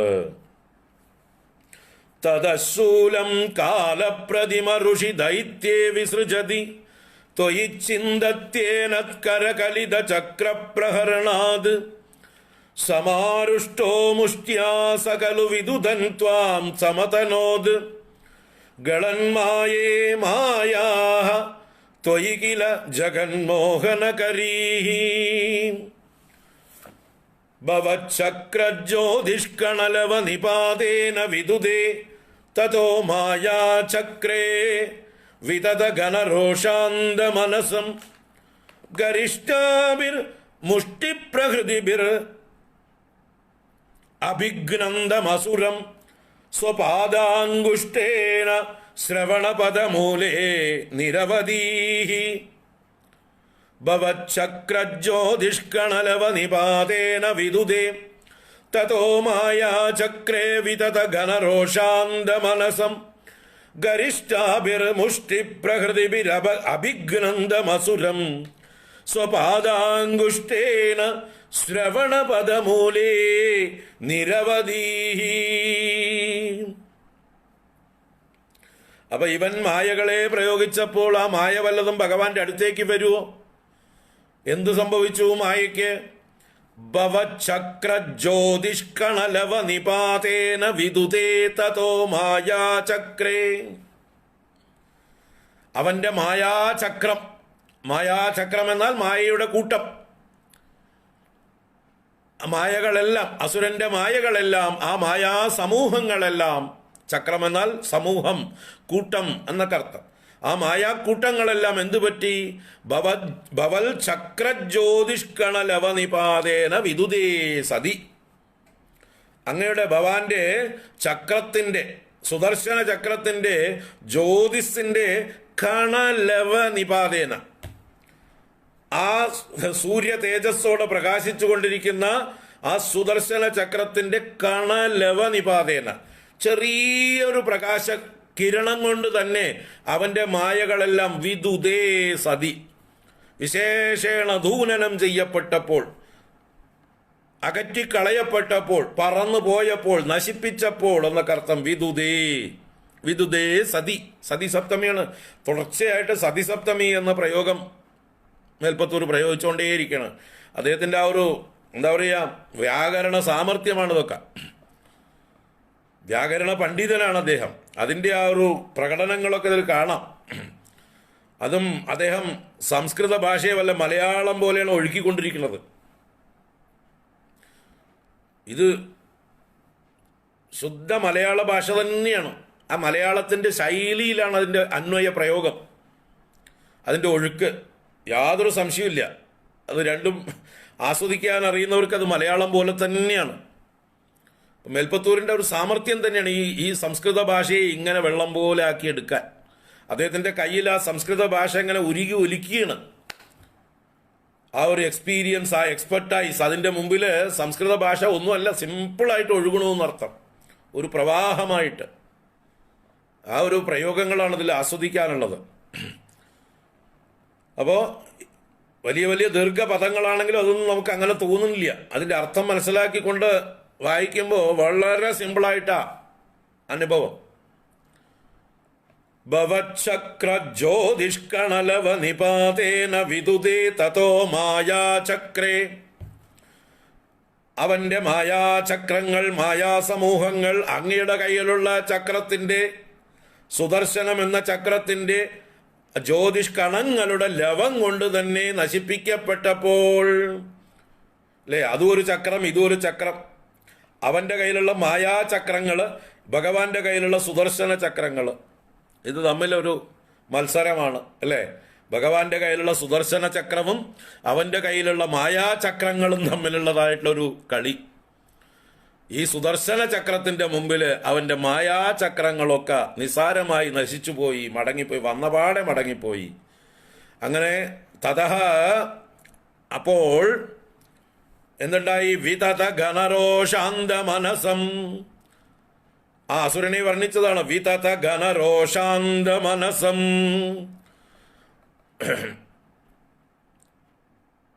വിതത ഘന രോഷാന്ത മനസം. വിതതം എന്ന് പറഞ്ഞാൽ വിസ്താരമേറിയത് എന്നർത്ഥമാണ്. വിതതം വിശേഷേണ തതം, വിസ്താരമേറിയതായിട്ടുള്ള ഘനരോഷം, വർദ്ധിച്ച രോഷം എന്ന് വെച്ചാൽ അവൻ്റെ രോഷത്തിൻ്റെ ആഴത്തെയും പരപ്പിനെയും ഭാരത്തെയും സൂചിപ്പിക്കുകയാണ്. അതല്ലെങ്കിൽ വിതതം എന്നുള്ളതിന് മറ്റൊരർത്ഥവും കൂടി ഉണ്ട്. അവൻ്റെ പ്രയത്നം വിഫലമായതിൽ എന്നൊരർത്ഥവും കൂടി വരും. പ്രവൃത്തി വിതതമായി, വിതതമാവുക എന്ന് പറഞ്ഞാൽ വേണ്ടതുപോലെ ആയില്ല എന്നർത്ഥം. പക്ഷെ ഇവിടെ തകാരം, മറ്റേ ധകാരം വന്നാലാണ് വിതതം. രണ്ടാമത്തെ തകാരം വന്നാൽ വ്യർത്ഥമായി. ഇപ്പം ഇവിടെ വിതതം വിസ്തരിച്ചത് തന്നെയാണ് അർത്ഥം. അപ്പോൾ വിസ്തൃതമായിട്ടുള്ള ഘനരോഷാന്ത മനസം, വർദ്ധിച്ചതായിട്ടുള്ള രോഷം കൊണ്ട് അന്ധമനസ്സനായിട്ടുള്ള ആ അസുരനെ എന്നർത്ഥം. വിതത ഘനരോഷാന്ത മനസം അസുരം. അവൻ എന്ത് ചെയ്തു? ഗരിഷ്ഠാഭിർ മുഷ്ടിപ്രഹൃതിഭിരഭിഘ്നന്തം. ഗുരുവായൂരപ്പനെ അവൻ മുഷ്ടികളെ കൊണ്ട് ഇടിക്കുകയാണ്. അവൻ്റെ മായൊന്നും വലിക്കുന്നില്ല എന്ന് കാണുമ്പോൾ ഗരിഷ്ഠാഭിഹി, ഗരിഷ്ഠങ്ങൾ നല്ല ഗുരുതരങ്ങളായത്, വലുത് എന്നർത്ഥം. ഏറ്റവും വലുതായിരിക്കുന്ന മുഷ്ടിപ്രഹൃതിഭിഹി, അവൻ്റെ മുഷ്ടിപ്രഹരങ്ങളെ കൊണ്ട് അഭിഘ്നന്തം, ഭഗവാന്റെ നേർക്ക് വന്ന് ഇടിക്കുകയാണ് ഭഗവാനെ. അങ്ങനെയുള്ള ഘനരോഷാന്തൻ മനസ്സുമായിരിക്കുന്ന അസുരം. അപ്പോൾ കൊച്ചുകുട്ടി ദേഷ്യം വന്നാൽ അച്ഛൻ്റെ മാറത്ത് ഇടിക്കും പോലെ ഭഗവാൻ അതൊക്കെ ഏറ്റുവാങ്ങുന്നുണ്ട്. ഭഗവാൻ അച്ഛൻ്റെ സ്ഥാനത്ത് നിന്ന് വാത്സല്യത്തോടുകൂടി തൻ്റെ ഉണ്ണിയെ പോലെ ഇരിക്കുന്ന ഈ വിജയൻ്റെ ഇടിയെ, ഈ ഹിരണ്യാക്ഷൻ്റെ ഇടിയൊക്കെ ഭഗവാൻ കൂളായിട്ട് സ്വീകരിക്കുകയാണ്. ഭഗവാൻ എല്ലാം സ്വീകരിക്കുന്നുണ്ട്. അങ്ങനെ അവൻ്റെ വാശി തീർക്കോളം, അവൻ്റെ ദേഷ്യം തീർക്കോളം അവൻ ഭഗവാന്റെ മാറത്തിടിക്കാൻ ഭഗവാൻ അനുവദിച്ചു കൊടുക്കുന്നു.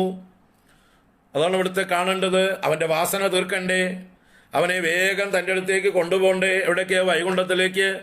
അവന് 3 ജന്മമേ അവസരം കൊടുത്തിട്ടുള്ളൂ. ആ 3 ജന്മം കൊണ്ട് അവൻ്റെ ഉള്ളിലുള്ളതൊക്കെ പുറത്തേക്ക് വരണം. ആ പുറത്തേക്ക് വരാനുള്ള അവസരമായിട്ട് അവനെ ഇടിക്കാൻ, അവൻ്റെ രോഷം തീർക്കാൻ ഭഗവാൻ നിന്നു കൊടുക്കുന്നു. അങ്ങനെ അവൻ്റെ ഗരിഷ്ഠാഭിഹി മുഷ്ടിപ്രഹൃതിഭിഹി അഭിഘ്നന്തമസുരം.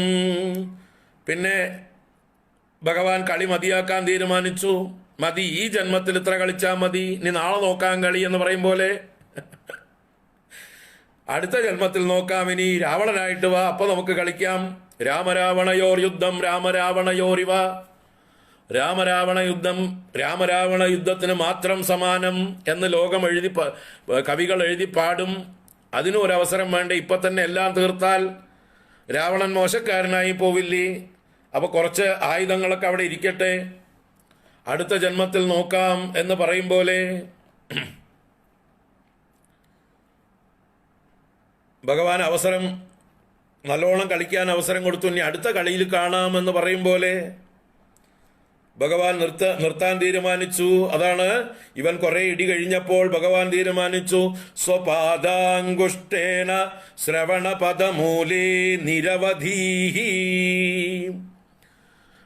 സ്വപാദാങ്കുഷ്ടേന, തൻ്റെ പാദത്തിൻ്റെ അങ്കുഷ്ടം കൊണ്ട്. ഇവിടെ അങ്കുഷ്ടം എന്ന് പറഞ്ഞാൽ പന്നിക്ക് വിരലുകളൊന്നുമില്ല അല്ലേ? കാട്ടുപന്നിയുടെ രൂപത്തിലാണ് ഭഗവാൻ വന്നിരിക്കുന്നത്. അപ്പോൾ ഭഗവാന്റെ കയ്യും കാലും ഒന്ന് തന്നെയാണ്. പന്നിയെ പറഞ്ഞാൽ നാൽക്കാലിയാണല്ലോ. അതുകൊണ്ട് ഭാഗവതത്തില് കരാഗ്രേണ സ്വേന എന്നാ പറഞ്ഞിരിക്കണം. തൻ്റെ കരാഗ്രം കൊണ്ട് ശ്രവണപദത്തിലേക്ക്, മൂലത്തിലേക്ക് അടിച്ചു എന്നാണ്, പ്രഹരിച്ചു എന്നാണ് ഭാഗവതം. മേൽപ്പത്തൂർ അതിനെ പാദാങ്കുഷ്ടേന എന്നാക്കി മാറ്റി, കാലിൻ്റെ പെരുവിരൽ കൊണ്ട് നാക്കി. കുഴപ്പമൊന്നുമില്ല, കാരണം വരാഹമൂർത്തി ആയതുകൊണ്ട് കയ്യും കാലും ഒക്കെ ഒന്ന് തന്നെ. മുൻകാലുകൾ മുൻകൈകൾ രണ്ടും കയ്യും കാലും ഒന്ന് തന്നെ. അപ്പൊ പാദാങ്കുഷ്ടേന ശ്രവണപദമൂലേ, ശ്രവണം ചെവി, ചെവി നിൽക്കുന്നതിന്റെ മൂലത്തില്, ചെവി കുറ്റിക്ക് നോക്കിയിട്ട് എന്നർത്ഥം. കർണമൂലത്തില് കൊടുത്തു അടിന്ന്, കരേണ കർണമൂലേ അഹന്ന് എന്നാണ്. കർണമൂലത്തിൽ ചെവിക്കുറ്റി നോക്കി ഒരു അടി കൊടുത്തു. നിരവധീഹി, നിരവധീഹി എന്ന് പറഞ്ഞാൽ നല്ലതുപോലെ ഒരു പ്രയോഗം ചെയ്തു, ഒരു ഒറ്റ വീക്കി എന്നാണ് അർത്ഥം. ഭവച്ചക്രജ്യോതിഷ്കണലവനിപാതേന വിദുതേ തതോ മായാചക്രേ വിതതഗണരോഷാന്തമനസം ഗരിഷ്ഠാഭിർമുഷ്ടിപ്രഹൃതിഭിർ അഭിഘ്നന്തമസുരം സ്വപാദാങ്കുഷ്ടേന ശ്രവണപദമൂലേ നിരവധീഹി. അടിക്കേണ്ടടുത്ത് തന്നെ ഭഗവാൻ അടിച്ചു, മർമ്മത്തിൽ തന്നെ അടിച്ചു എന്നർത്ഥം അല്ലേ. ചെവിക്കുറ്റിക്ക് തന്നെയാ കൊടുക്കേണ്ടത്. അജ്ഞാനം കട്ട പിടിച്ച് കിടക്കുന്നത് ചെവിയിലാണേ അല്ലേ. കർണമലമായിട്ട് കിടക്കുകയാണ്. ആ കർണമലമൊക്കെ ഇളക്കണമെങ്കിൽ ചെവിക്കുറ്റിക്ക് ഒരു അടി കൊടുത്താൽ ഉള്ളിലുള്ള മലമൊക്കെ ഇളകിപ്പോകും എന്ന് പറയുക. അപ്പൊ അജ്ഞാനത്തിന്റെ സ്ഥാനം കൂടിയാണ് ചെവി. ഇതുവരെ വേണ്ടാത്തതൊക്കെ കേട്ട് ആ ചെവി അടഞ്ഞു കിടക്കുക. അതാണ് അസുര സ്വഭാവം.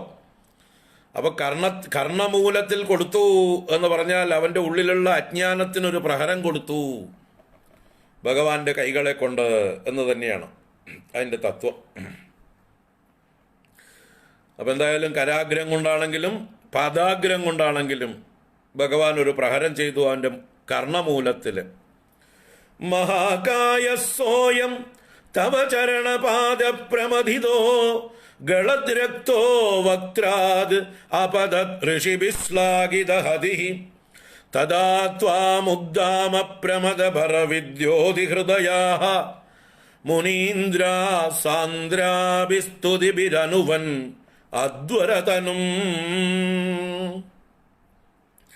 മഹാകായ സോയം തവ ചരണപാദ പ്രമഥിതോ ഗളദ്രക്തോ വക്ത്രാദ് അപദത് ഋഷിഭിശ്ലാഘിതഹതിഃ തദാ ത്വാം ഉദ്ദാമ പ്രമദഭരവിദ്യോതിഹൃദയാഃ മുനീന്ദ്രാഃ സാന്ദ്രാഭിസ്തുതിഭിർ അനുവൻ അദ്വരതനും.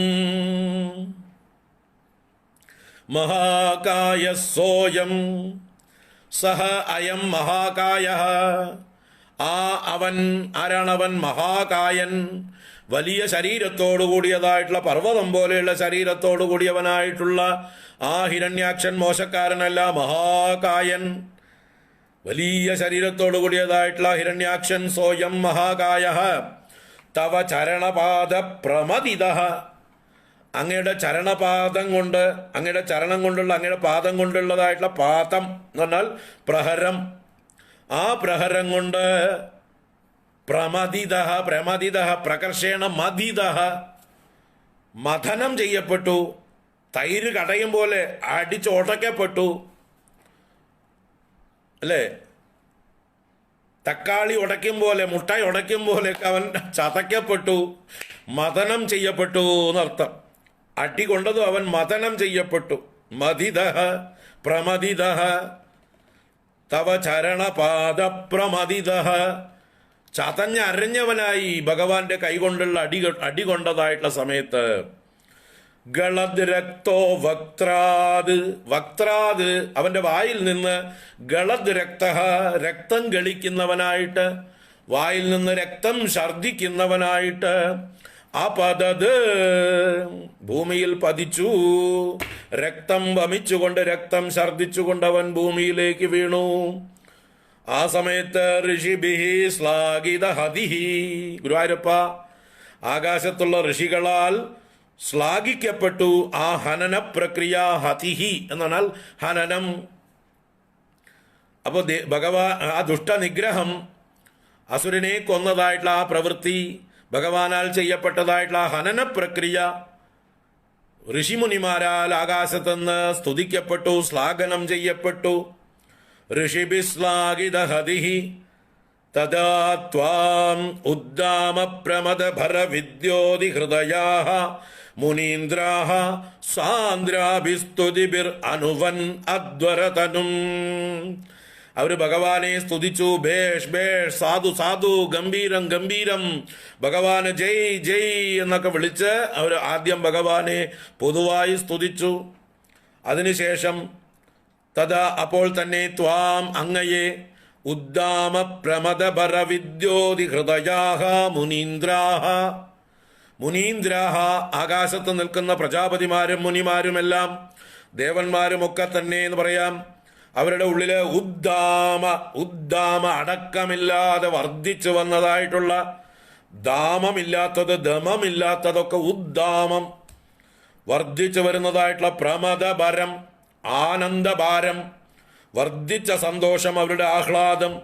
അതുകൊണ്ട് വിദ്യോതി ഹൃദയാഹ പ്രകാശിച്ച ഹൃദയത്തോടുകൂടി ഉള്ളു തെളിഞ്ഞ ഹൃദയത്തോടുകൂടി അവരായിട്ടുള്ള മുനീന്ദ്രാഹ സന്തോഷാധിക്യം കൊണ്ട് പ്രകാശിച്ച തെളിഞ്ഞ ഹൃദയത്തോടുകൂടി അവരായ മുനീന്ദ്രന്മാർ സാന്ദ്രാഭിസ്തുതിഭിഹി അതിസാന്ദ്രങ്ങളായ സാന്ദ്രമെന്നാൽ അർത്ഥഗർഭങ്ങളായ ഘനീഭവിച്ച വാക്കുകളെ കൊണ്ട് അർത്ഥഗർഭങ്ങളായ വാക്കുകളെ കൊണ്ട് സാന്ദ്രാഭിസ്തുതിഭിഹി ഈ സ്തുതികളെ എടുത്ത് നിങ്ങൾക്ക് എത്ര ദിവസം വേണമെങ്കിൽ വ്യാഖ്യാനിക്കാം. അത്ര അർത്ഥഗർഭങ്ങളാണ് സ്തുതികൾ. സാന്ദ്രാഭിസ്തുതിഭിഹി അനുവന്ന് എന്ന് പറഞ്ഞാൽ നുതിയെ ചെയ്തു, സ്തുതിയെ ചെയ്തു. ആര്? മുനീന്ദ്രന്മാര്. ആരെ? അങ്ങയെ. എങ്ങനെയുള്ള അങ്ങയെ? അധ്വരതനും അധ്വരം എന്നാൽ യാഗം യജ്ഞം എന്നൊക്കെ അർത്ഥം. തനു എന്നാൽ മൂർത്തി. അപ്പൊ ആരെ സ്തുതിച്ചു? യജ്ഞമൂർത്തിയായ അങ്ങയെ സ്തുതിച്ചു. വരാഹമൂർത്തിയായ അങ്ങയെയല്ല, യജ്ഞമൂർത്തിയായ വരാഹമൂർത്തിയാണെങ്കിലും യജ്ഞമൂർത്തിയാണ് അങ്ങ്. ആ യജ്ഞസ്വരൂപനായ അങ്ങയെ സ്തുതിച്ചു ഗംഭീരങ്ങളായ സ്തുതികളെ കൊണ്ട്. മുനീന്ദ്രാഹ സാന്ദ്രാഭിസ്തുതിഭിഹി അനുവന്ന് അധ്വരതനുവായ യജ്ഞമൂർത്തിയായ അങ്ങയെ അനുവന്ന് നുതിയെ ചെയ്തു എന്നാണ് അർത്ഥം. മഹാകായസോയം തവ ചരണപാദ പ്രമദിതോ ഗളദ്രക്തോ വക്ത്രാത് അപദത് ഋഷിഭിശ്ലാഘിതഹതിഃ തദാ ത്വാം ഉദ്ദാമ പ്രമദഭര വിദ്യോതി ഹൃദയാഃ മുനീന്ദ്രാഃ സാന്ദ്രാഭി സ്തുതിഭിരനുവന്നധ്വരതനും. ഇവിടെ എന്താ പറയുക, ഋഷിഭി ശ്ലാഘിത ഹതി എന്നുള്ളത് ഹിരണ്യാക്ഷന്റെ വിശേഷണമായിട്ട് തന്നെയാണ്. ഹിരണ്യാക്ഷനെ വിശേഷിപ്പിച്ചതാണത്. എന്താണ്? ഋഷികൾ ശ്ലാഘിച്ചു അവന്റെ ഹതിയെ, അവന്റെ വധത്തെ. ഭാഗ്യവാൻ ഭാഗ്യവാൻ ഭാഗ്യവാൻ എന്ന്. എന്താ കാരണം? ഭഗവാന്റെ കൈകൊണ്ട് മരണം സംഭവിച്ചവൻ. അതാണ് ഇവിടുത്തെ ശ്ലാഘനം. ആ ഹതി, ആ ഹനനം, ആ വധം ആർക്ക് കിട്ടി? ഹിരണ്യാക്ഷന് കിട്ടി. ആരുടെ കൈകൊണ്ട്? ഭഗവാന്റെ കൈകൊണ്ട്. അത് ശ്ലാഘിക്കത്തക്കതല്ലേ? അടി കൊള്ളുകയാണെങ്കിൽ മോതിരൂട്ട കൈകൊണ്ട് കൊള്ളണം എന്ന് പറയും. എന്നതുപോലെ ഇവിടെ വധിക്കപ്പെട്ടത് ആരോടുമല്ല, നിസ്സാരന്മാരോടൊന്നുമല്ല, ഭഗവാന്റെ കൈകൊണ്ടാ. സർവശക്തനായ ഭഗവാന്റെ കൈകൊണ്ടാ മരിച്ചത്. കേമനാടാ നീ, മോശക്കാരനല്ല. നിനക്ക് ബ്രേവറി അവാർഡുകളൊക്കെ തന്നിരിക്കണു. നീ ഭഗവാനെ വെല്ലുവിളിച്ച് ഒപ്പത്തിനൊപ്പം യുദ്ധം ചെയ്ത് നിന്റെ ശക്തി തെളിയിച്ചവനാണ്. നീ മോശക്കാരനല്ല എന്ന മട്ടില് അവന്റെ വധത്തെ പോലും ഋഷിമാർ ശ്ലാഘിച്ചു. ഭാഗ്യവാൻ ഭാഗ്യവാൻ എന്ന് പറഞ്ഞിട്ട് എന്നും കൂടി അവിടെ അർത്ഥം. ഋഷിഭി ശ്ലാഘിത ഹതിഹി, അത് പ്രഥമ ഏകവചനമായതുകൊണ്ട് ഇവിടെ ഈ ശ്ലോകത്തിൽ പ്രഥമ ആയിട്ടുള്ളത് ആകെ ആ ദൈത്യൻ മാത്രമേ ഉള്ളൂ. മഹാകായനും ചരണപാദ പ്രമദിതനും ഗളദ്രക്തനും ആയിട്ടുള്ള ഒരാളെ ഉള്ളൂ അവിടെ. അത് പ്രഥമ ഏകവചനം അവനേ ഉള്ളൂ. അതിനോട് മാത്രമേ ഇതിനെ അന്വയിക്കാൻ പറ്റുള്ളൂ. അപ്പൊ അവന്റെ ഹനനമാണ് ശ്ലാഘിക്കപ്പെട്ടത്. അവന്റെ വധം ശ്ലാഘിക്കപ്പെട്ടു. ശ്രേഷ്ഠമായ വധം. പാണ്ടിലോറി ഇടിച്ചിട്ടൊന്നുമല്ല അവൻ മരിച്ചത്. നായ കടിച്ചിട്ടൊന്നുമല്ല, അല്ലെങ്കിൽ എവിടെയെങ്കിലും വഴിക്ക് വീണ് ചത്തുപോയതൊന്നുമല്ല. വെറും ചാവൊന്നുമല്ല അവന്റെ ചാവ്. ഭഗവാന്റെ കൈകൊണ്ടുണ്ടായ മരണം. അത് ശ്ലാഘിക്കത്തക്ക തന്നെയാണ്. വീരമൃത്യുവാണ് അവൻ മരിച്ചത്, അല്ലേ? അപ്പൊ ബ്രാവോ എന്ന് തന്നെ അവനെ പറയാം. മിടുക്കൻ, ഗംഭീരൻ. നിന്റെ കഴിവുകളൊക്കെ നീ പ്രകടിപ്പിച്ചു. ഭഗവാന്റെ നേരെ ഒപ്പത്തിനൊപ്പം നിന്ന് യുദ്ധം ചെയ്ത് ഭഗവാനെ തന്നെ സന്തോഷിപ്പിച്ചുവല്ലോ എന്ന് പറഞ്ഞ് അവനെ ശ്ലാഘിച്ചു എന്നാണ് അവിടെ അർത്ഥം. വളരെ മനോഹരം. ഇനി ആ ഋഷിമുനിമാര് അർത്ഥഗർഭങ്ങളായ പ്രയോഗങ്ങളെ കൊണ്ട് ഭഗവാനെ സ്തുതിച്ചു എന്ന് പറയണം. ഭാഗവതത്തിൽ 10-15 ശ്ലോകങ്ങളെ കൊണ്ട് സ്തുതിച്ചതാണ് ഇവിടെ ഒറ്റ ശ്ലോകത്തിൽ മേൽപ്പത്തൂർ ചുരുക്കി പറയുന്നത്. ത്വജിച്ഛന്തോരോമസ്വഭികുശഗണ ചക്ഷുഷികൃതം ചതുർഹോതാരോംഗ്രൗ സൃഗഭിവദനേ ചോദരയിടാ ഗ്രഹാജിഹ്വായാം തേ പരപുരുഷ കർണേ ച ചമസാ വിഭോ സോമോ വീര്യം വരദഗളദേശേപ്യുപസദഃ ത്വജിച്ഛന്തോരോമസ്വഭികുശഗണ ചക്ഷുഷി ഘൃതം ചതുർഹോദാരോംഗ്രൗ സൃഗഭിവദനേ ചോദരയിടാ ഗ്രഹാജിഹ്വായാം തേ പരപുരുഷ കർണേ ച ചമസാ വിഭോ സോമോ വീര്യം വരദഗളദേശേപ്യുപസദഃ. ഭഗവാനെ മുനിമാർ സ്തുതിച്ച സ്തുതിയാണ്. വരാഹമൂർത്തിയെ, ആ വരാഹത്തിൻ്റെ ആ കാട്ടുപന്നിയുടെ ശരീരത്തിലെ ഓരോരോ അവയവങ്ങളെയും യജ്ഞത്തിലെ ഓരോ അവയവങ്ങളാക്കി, യജ്ഞത്തിൻ്റെ ഓരോ അംഗങ്ങളാക്കി വർണ്ണിക്കുകയാണ്. ത്വജിച്ഛന്തോ രോമസു അപി കുശഗണഃ ചക്ഷുഷി ഘൃതം ചതുർഹോതാരോ അംഗ്രൗ സൃഗഭി വദനേ ഉദരേ ഇടാ ഗ്രഹാജിഹ്വായാം കർണേ ചമസാ സോമോ വീര്യം ഗളദേശേപ്യുപസദഃ. ഓരോന്നിനെയും ഓരോന്നിനോട് താരതമ്യം ചെയ്തുകൊണ്ട് പറയണം. ഭഗവാനെ സംബോധന ചെയ്തത് പരപുരുഷ, വിഭോ, വരദ, 3 സംബോധന. പരപുരുഷ, വിഭോ, വരദ, അല്ലയോ പരമപുരുഷനായവനെ, പുരുഷോത്തമനായവനെ, ശ്രേഷ്ഠനായവനെ, വിഭോ സർവവ്യാപിൻ, സർവശക്ത, വരദ, എല്ലാവർക്കും വരങ്ങളെ ദാനം ചെയ്യുന്നവനെ. ഇങ്ങനെ 3 സംബോധന ചെയ്തുകൊണ്ട് ഭഗവാനോട് പറയണ്. ത്വജിച്ഛന്തോ, ത്വചി എന്ന് പറഞ്ഞാൽ ത്വക്കിൽ, ത്വക്ക് എന്നുള്ളതിന്റെ സപ്തമിയാണ് ത്വചി. അപ്പൊ ത്വക്കിൽ, അങ്ങയുടെ ത്വക്കില് ഛന്ദസ്സുകൾ, ത്വക്കിന്റെ സ്ഥാനത്ത് ഛന്ദസ്സുകൾ, വേദമന്ത്രങ്ങൾ. അല്ലെ, ത്വക്ക് എങ്ങനെയാണോ ശരീരത്തെ മറയ്ക്കുന്നത്, ശരീരത്തെ എൻവലപ്പ് ചെയ്യുന്നത്, അതുപോലെയാണ് ഛന്ദസ്സും. ഛന്ദസ് എന്ന് പറഞ്ഞാൽ ഛാദനത്വാത്, ഛാദനം ചെയ്യുന്നതാണ് ഛന്ദസ്. തത്വത്തെ ഉൾക്കൊണ്ടിരിക്കുന്നത്, ഒരു തത്വത്തിന്റെ കണ്ടെയ്നറാണ് ഛന്ദസ്. ഛന്ദസ് എന്ന് പറഞ്ഞാൽ ഒരു കണ്ടെയ്നറാണത്. അതിനകത്ത് ഒരു തത്വം കണ്ടെയ്ൻ ചെയ്തിരിക്കുന്നു, ഒരു കണ്ടന്റ് ഉണ്ട്. മന്ത്രങ്ങൾ വെറും കണ്ടെയ്നറുകളാണ്. മന്ത്രത്തിന്റെ ഉള്ളിലുള്ള വസ്തുവാണ് നമ്മൾ അന്വേഷിച്ച് കണ്ടെത്തേണ്ടത്. അതുകൊണ്ടാണ് അതിന് മന്ത്രം എന്ന് പറയുന്നത്. മനനാത് ത്രായതേ ഇതി മന്ത്ര. മനനം കൊണ്ട് പ്രയോജനം ഉണ്ടാകുന്നതാണ് മന്ത്രം. അപ്പൊ മനനം ചെയ്ത് ഉള്ളിലുള്ള വസ്തുവിനെ നമ്മൾ തെരഞ്ഞു പിടിക്കണം. അതിന്റെ സ്ഥൂല രൂപം മാത്രമേ നമ്മൾ കാണുന്നുള്ളൂ. മന്ത്രം എന്ന വാക്കുകൾ കണ്ടെയ്നറാണ്. ആ വാക്കിന്റെ അർത്ഥത്തെയാണ് നമ്മൾ അന്വേഷിച്ച് കണ്ടുപിടിക്കേണ്ടത്. അപ്പോൾ അതാണ് ഇവിടെ ത്വക്കിനോട് ഉപമിച്ചു. എന്തിനെ? ഛന്ദസ്സിനെ. ഛന്ദസ് എന്ന് പറഞ്ഞാലും ഛാദനം ചെയ്യുന്നത്, that which covers, that which envelops. So ത്വക്കും ശരീരത്തെ എൻവലപ്പ് ചെയ്യുന്നത് പോലെ വേദതത്വങ്ങളെ, എന്താ പറയുക, ബ്രഹ്മതത്വത്തെ അന്തർഭവിപ്പിച്ചിരിക്കുന്ന, ഗർഭത്തിൽ ധരിച്ചിരിക്കുന്നതാണ് വേദമന്ത്രങ്ങൾ. ഗായത്രി, ഉഷ്ണിക്ക്, അനുഷ്ടുപ്പ് മുതലായ മന്ത്രങ്ങളൊക്കെ ഛന്ദസ് എന്നുള്ളതിനിവിടെ മന്ത്രങ്ങൾ എന്ന് തന്നെ എടുക്കാം. ആ മന്ത്രങ്ങളൊക്കെ ഉള്ളിൽ ഗഹനങ്ങളായ വസ്തുക്കളെ മറച്ചു വെച്ചിരിക്കുന്നു. ത്വജിച്ഛന്ദഃ, അങ്ങയുടെ ത്വക്കിൽ യജ്ഞമൂർത്തിയായ വരാഹമൂർത്തിയുടെ ആ ത്വക്കിൽ വേദമന്ത്രങ്ങളെ കാണുന്നു. ത്വചിച്ഛന്തോ രോമസു അപി കുശഗണഃ.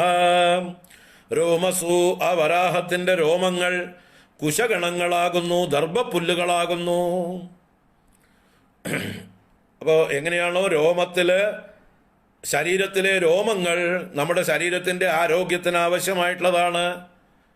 രോമകൂപങ്ങൾ നമ്മുടെ ശരീരത്തിലെ വിയർപ്പൊക്കെ പുറത്തേക്ക് പോകാനുള്ള സുഷിരങ്ങളാണ്, ദ്വാരങ്ങളാണ്. നമ്മുടെ ആരോഗ്യത്തെ നിലനിർത്തുന്നതിൽ രോമകൂപങ്ങൾക്ക് വലിയ പങ്കുണ്ട്. അപ്പൊ ഈ ശരീരത്തിലെ രോമങ്ങളുടെ സ്ഥാനം പോലെയാണ് ഈ പ്രപഞ്ച ശരീരത്തിലെ ദർഭകൾ. യജ്ഞത്തിലെ ഏറ്റവും ആവശ്യമായിട്ടുള്ള ദർഭപ്പുല്ലുകൾ അതും ഈ പ്രപഞ്ച ശരീരത്തിന്റെ പ്രാണനെ നിലനിർത്തുന്നവയാണ് എന്നൊക്കെ അർത്ഥം. അതാണ് രോമസു കുശഗണഃ, രോമങ്ങളിൽ ദർഭഗണങ്ങളും. ചക്ഷുഷി ഘൃതം, ചക്ഷുഷി കണ്ണിൽ, ഭഗവാന്റെ കണ്ണിൽ ഘൃതം എന്ന് പറഞ്ഞാൽ നെയ്യ്, യാഗത്തിന് ആവശ്യമായിട്ടുള്ളതായിട്ടുള്ള നെയ്യ്. ആജ്യം എന്നാ പറയുക അതിന്. ആ ആജ്യം എന്നുള്ളതായിട്ടുള്ള നെയ്യ് അത് അടുപ്പത്തൊരുക്കിയിട്ടല്ല ഉണ്ടാക്കേണ്ടത്. ആജ്യം വെണ്ണ വെയിലത്തൊരുക്കി ഉണ്ടാക്കുന്നതിനാണ് ആജ്യം എന്ന് പറയുക. അടുപ്പത്തൊരുക്കിയാൽ നെയ്യാവും, അഗ്നിയിൽ ചൂടാക്കിയാൽ അത് നെയ്യും, വെയിലത്ത് ചൂടാക്കിയാൽ ആജ്യവും. ആ ആജ്യം കൊണ്ടാണ് ഹവിസ്സുകളെല്ലാം സമർപ്പിക്കേണ്ടത്. പക്ഷെ നമ്മളിപ്പോൾ എളുപ്പപ്പണിക്ക് വേണ്ടി വെയിലത്തുണക്കാനൊന്നും ആർക്കും വയ്യ. നെയ്യ് മിൽമ കുപ്പി ബോട്ടിൽ വാങ്ങിക്കാൻ കിട്ടും. അത് വാങ്ങിച്ച് നമ്മൾ ചൂടാക്കിയിട്ട്, അല്ലെങ്കിൽ ചൂടാക്കാതെ അങ്ങനെ തന്നെ നമ്മൾ വെണ്ണയെ ചൂടാക്കിയതാണല്ലോ നെയ്യ്, അങ്ങനെ എടുത്ത് സമർപ്പിക്കുന്നു. അപ്പോൾ ആജ്യത്തിന്റെ സ്ഥാനത്ത് കണ്ണുകളുടെ സ്ഥാനത്ത് ആജ്യവും. അപ്പോൾ ആ ആജ്യത്തിന്റെ പ്രാധാന്യത്തെ സൂചിപ്പിക്കുന്നു ആ കണ്ണുകളുടെ സ്ഥാനം. ചക്ഷുഷി ഘൃതം അംഗ്രൗ ചതുർഹോദാരഃ. ചതുർഹോദാരോ അംഗ്രൗ, അംഗ്രികളിൽ, അംഗ്രിപാദം. അപ്പൊ 4 പാദങ്ങളാണ് വരാഹമൂർത്തിക്ക്. അത് 4 ഹോതാക്കളായിട്ട് സങ്കല്പിച്ചിരിക്കണു. ഹോതാക്കൾ എന്ന് പറഞ്ഞാൽ 4 പുരോഹിതന്മാർ. ഒരു യാഗത്തിലെ 4 ഭാഗത്ത്, തെക്ക് വടക്ക് കിഴക്ക് പടിഞ്ഞാറ് എന്നുള്ള 4 ദിക്കിലും ഇരുന്നു കൊണ്ട് 4 പുരോഹിതന്മാർ ഒരേ സമയം ഹോമിക്കും. അവരെയാണ് ചതുർഹോദാരന്മാരെന്ന് പറയുന്ന 4 വേദങ്ങളുടെ പ്രതിനിധികളാണ് അവര്. ഋക്ക്, യജുസ്, സാമം, അഥർവം എന്നിങ്ങനെയുള്ള 4 വേദങ്ങളുടെ പ്രതീകങ്ങളായി. അധ്വർയു, ഉദ്ഗാതാവ്, ഹോതാവ്, ബ്രഹ്മൻ എന്നൊക്കെ അവർക്ക് പേര്. അധ്വർയു, ഉദ്ഗാതാവ്, ഹോതാവ്, ബ്രഹ്മൻ, ഇങ്ങനെ 4 പുരോഹിതന്മാർ 4 വശത്തും ഇരുന്നു കൊണ്ട് ഹോമിക്കുന്നത് പോലെ 4 പാദങ്ങൾ ഭഗവാൻ വരാഹമൂർത്തിക്ക്. അപ്പൊ ചതുർഹോദാരഃ അംഗ്രൗ സൃഗഭിവദനേ. സൃക്ക് എന്ന് പറഞ്ഞാല് ഈ നെയ്യ് ഒക്കെ എടുക്കുന്നതായിട്ടുള്ള വലിയ നീണ്ടതായിട്ടുള്ള ആ സ്പൂണ് പോലെയുള്ളതായിട്ടുള്ള സാധനത്തിനാണ് സൃക്ക് എന്ന് പറയുന്നത്. അത് വദനേ, ഈ വരാഹമൂർത്തിയുടെ വദന ഭാഗത്ത്, വായുടെ സ്ഥാനത്ത് സൃക്കും. അതുപോലെ സൃഗഭിവദനേ ച ഉദരേ ഇടാ. ഉദരത്തിന്റെ സ്ഥാനത്ത് ഇട എന്ന് പറയുന്നതായിട്ടുള്ള ഒരു പാത്രമുണ്ട്. ഇട എന്ന് പറയുന്ന പാത്രം ഈ സൃക്ക് കൊണ്ടും സ്രുവം കൊണ്ടും ഒക്കെ നെയ്യെടുത്തിട്ട് അഗ്നിയിൽ ഹോമിച്ചിട്ട് അതിൽ ശേഷിക്കുന്ന തുള്ളികൾ പ്രസാദമായിട്ട് ശേഖരിക്കുന്നതായിട്ടൊരു പാത്രമുണ്ട്. അതിൻ്റെ പേരാണ് ഇട എന്നൊക്കെ പറയുന്നത്. അങ്ങനെയുള്ള ഇടസ്ഥാനത്ത്, ഉദരത്തിന്റെ സ്ഥാനത്ത് പുരോടാശം ധരിക്കുന്നതായിട്ടുള്ള പാത്രമാണ്. എന്ന് വെച്ചാൽ ഹവിസ് സമർപ്പിക്കാനുള്ള, നിവേദ്യം സമർപ്പിക്കാനുള്ള ആദ്യത്തെ വലിയ പാത്രമാണ് ഇട എന്ന് പറയുന്ന വലിയ പാത്രം, പുരോടാശം കൊണ്ടുപോകുന്ന പാത്രം. അപ്പൊ ഉദരേ ഇടാ, ഉദരസ്ഥാനത്ത് ഇടയും. ജിഹ്വായാം ജിഹ്വായാം, ഭഗവാന്റെ നാവിന്റെ സ്ഥാനത്ത് ഗ്രഹങ്ങൾ എന്ന് പറയുന്ന പാത്രങ്ങള്, സോമരസപാത്രങ്ങളാണത്. അങ്ങനെയുള്ള പാത്രങ്ങളും. കർണേ ചമസാഹാച, കർണത്തിൽ ചമസങ്ങളും. ഈ ചമസങ്ങളാണ് അവസാനം പ്രസാദം ശേഖരിക്കുന്ന. നെയ്യ് ഒഴിച്ചു കഴിഞ്ഞ് ബാക്കി ഒരു തുള്ളി ഇതിലും ഒറ്റിക്കും. അതിനുവേണ്ടി ഒരു പാത്രം വയ്ക്കും. അതാണ് നമുക്ക് പ്രസാദമായിട്ട് എടുക്കുക, അഗ്നിയിൽ കൊടുത്തതിൻ്റെ ബാക്കി. അപ്പോൾ ആ ബാക്കി പ്രസാദം സ്വീകരിക്കുന്ന ചമസങ്ങളുടെ സ്ഥാനത്ത്, കർണങ്ങളുടെ സ്ഥാനത്ത് ചമസങ്ങളും. അതുപോലെ വിഭോതേ വീര്യം സോമഃ, അങ്ങയുടെ വീര്യമാകുന്നു സോമരസം. ആ വരാഹത്തിന്റെ വീര്യഭാവത്തിലാണ് സോമരസം. വിഭോ സോമോ വീര്യം വരദ ഗളദേശേപി ഉപസത. ഉപസത്തുക്കൾ എന്ന് പറയുന്ന യാഗവിശേഷങ്ങളാണ് അങ്ങയുടെ ഗളദേശം, കണ്ഠദേശം. അപ്പൊ അങ്ങയുടെ വരാഹമൂർത്തിയുടെ കഴുത്തുദേശം, മറ്റു ചില യാഗവിശേഷങ്ങളുടെ പേരും പറഞ്ഞു. അപ്പൊ ഇതെല്ലാം കൂടിയിട്ട് മൊത്തത്തിൽ യജ്ഞത്തിൽ ഉപയോഗിക്കുന്നതായിട്ടുള്ള പദാർത്ഥങ്ങൾ, പാത്രങ്ങൾ, മന്ത്രങ്ങൾ, പുരോഹിതന്മാർ എല്ലാവരെയും ചേർത്ത് യജ്ഞവരാഹമൂർത്തിയുടെ ശരീരമായിട്ട് കാണുകയാണ്, അതിനോട് ഉപമിക്കുകയാണ്. അപ്പോൾ ഇവിടെ യജ്ഞവരാഹമൂർത്തി ഭൂമിയെ ഉദ്ധരിച്ചു എന്ന് പറഞ്ഞാൽ യജ്ഞം ഭൂമിയെ ഉദ്ധരിച്ചു എന്ന് തന്നെയാണ്.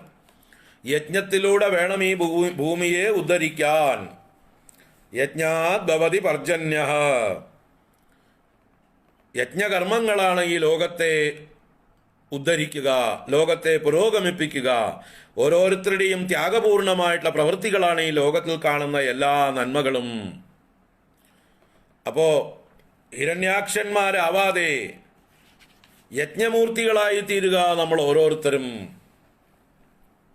ഇതാണ് ഈ കഥയുടെ സാരം. നമ്മൾ എടുക്കേണ്ടത് അവസാനം നമുക്ക് ശേഷിക്കുന്നത് അതാണ്. What is the moral of the story? Don't become Hiranyaksha, become Varaha. Which Varaha? യജ്ഞവരാഹ.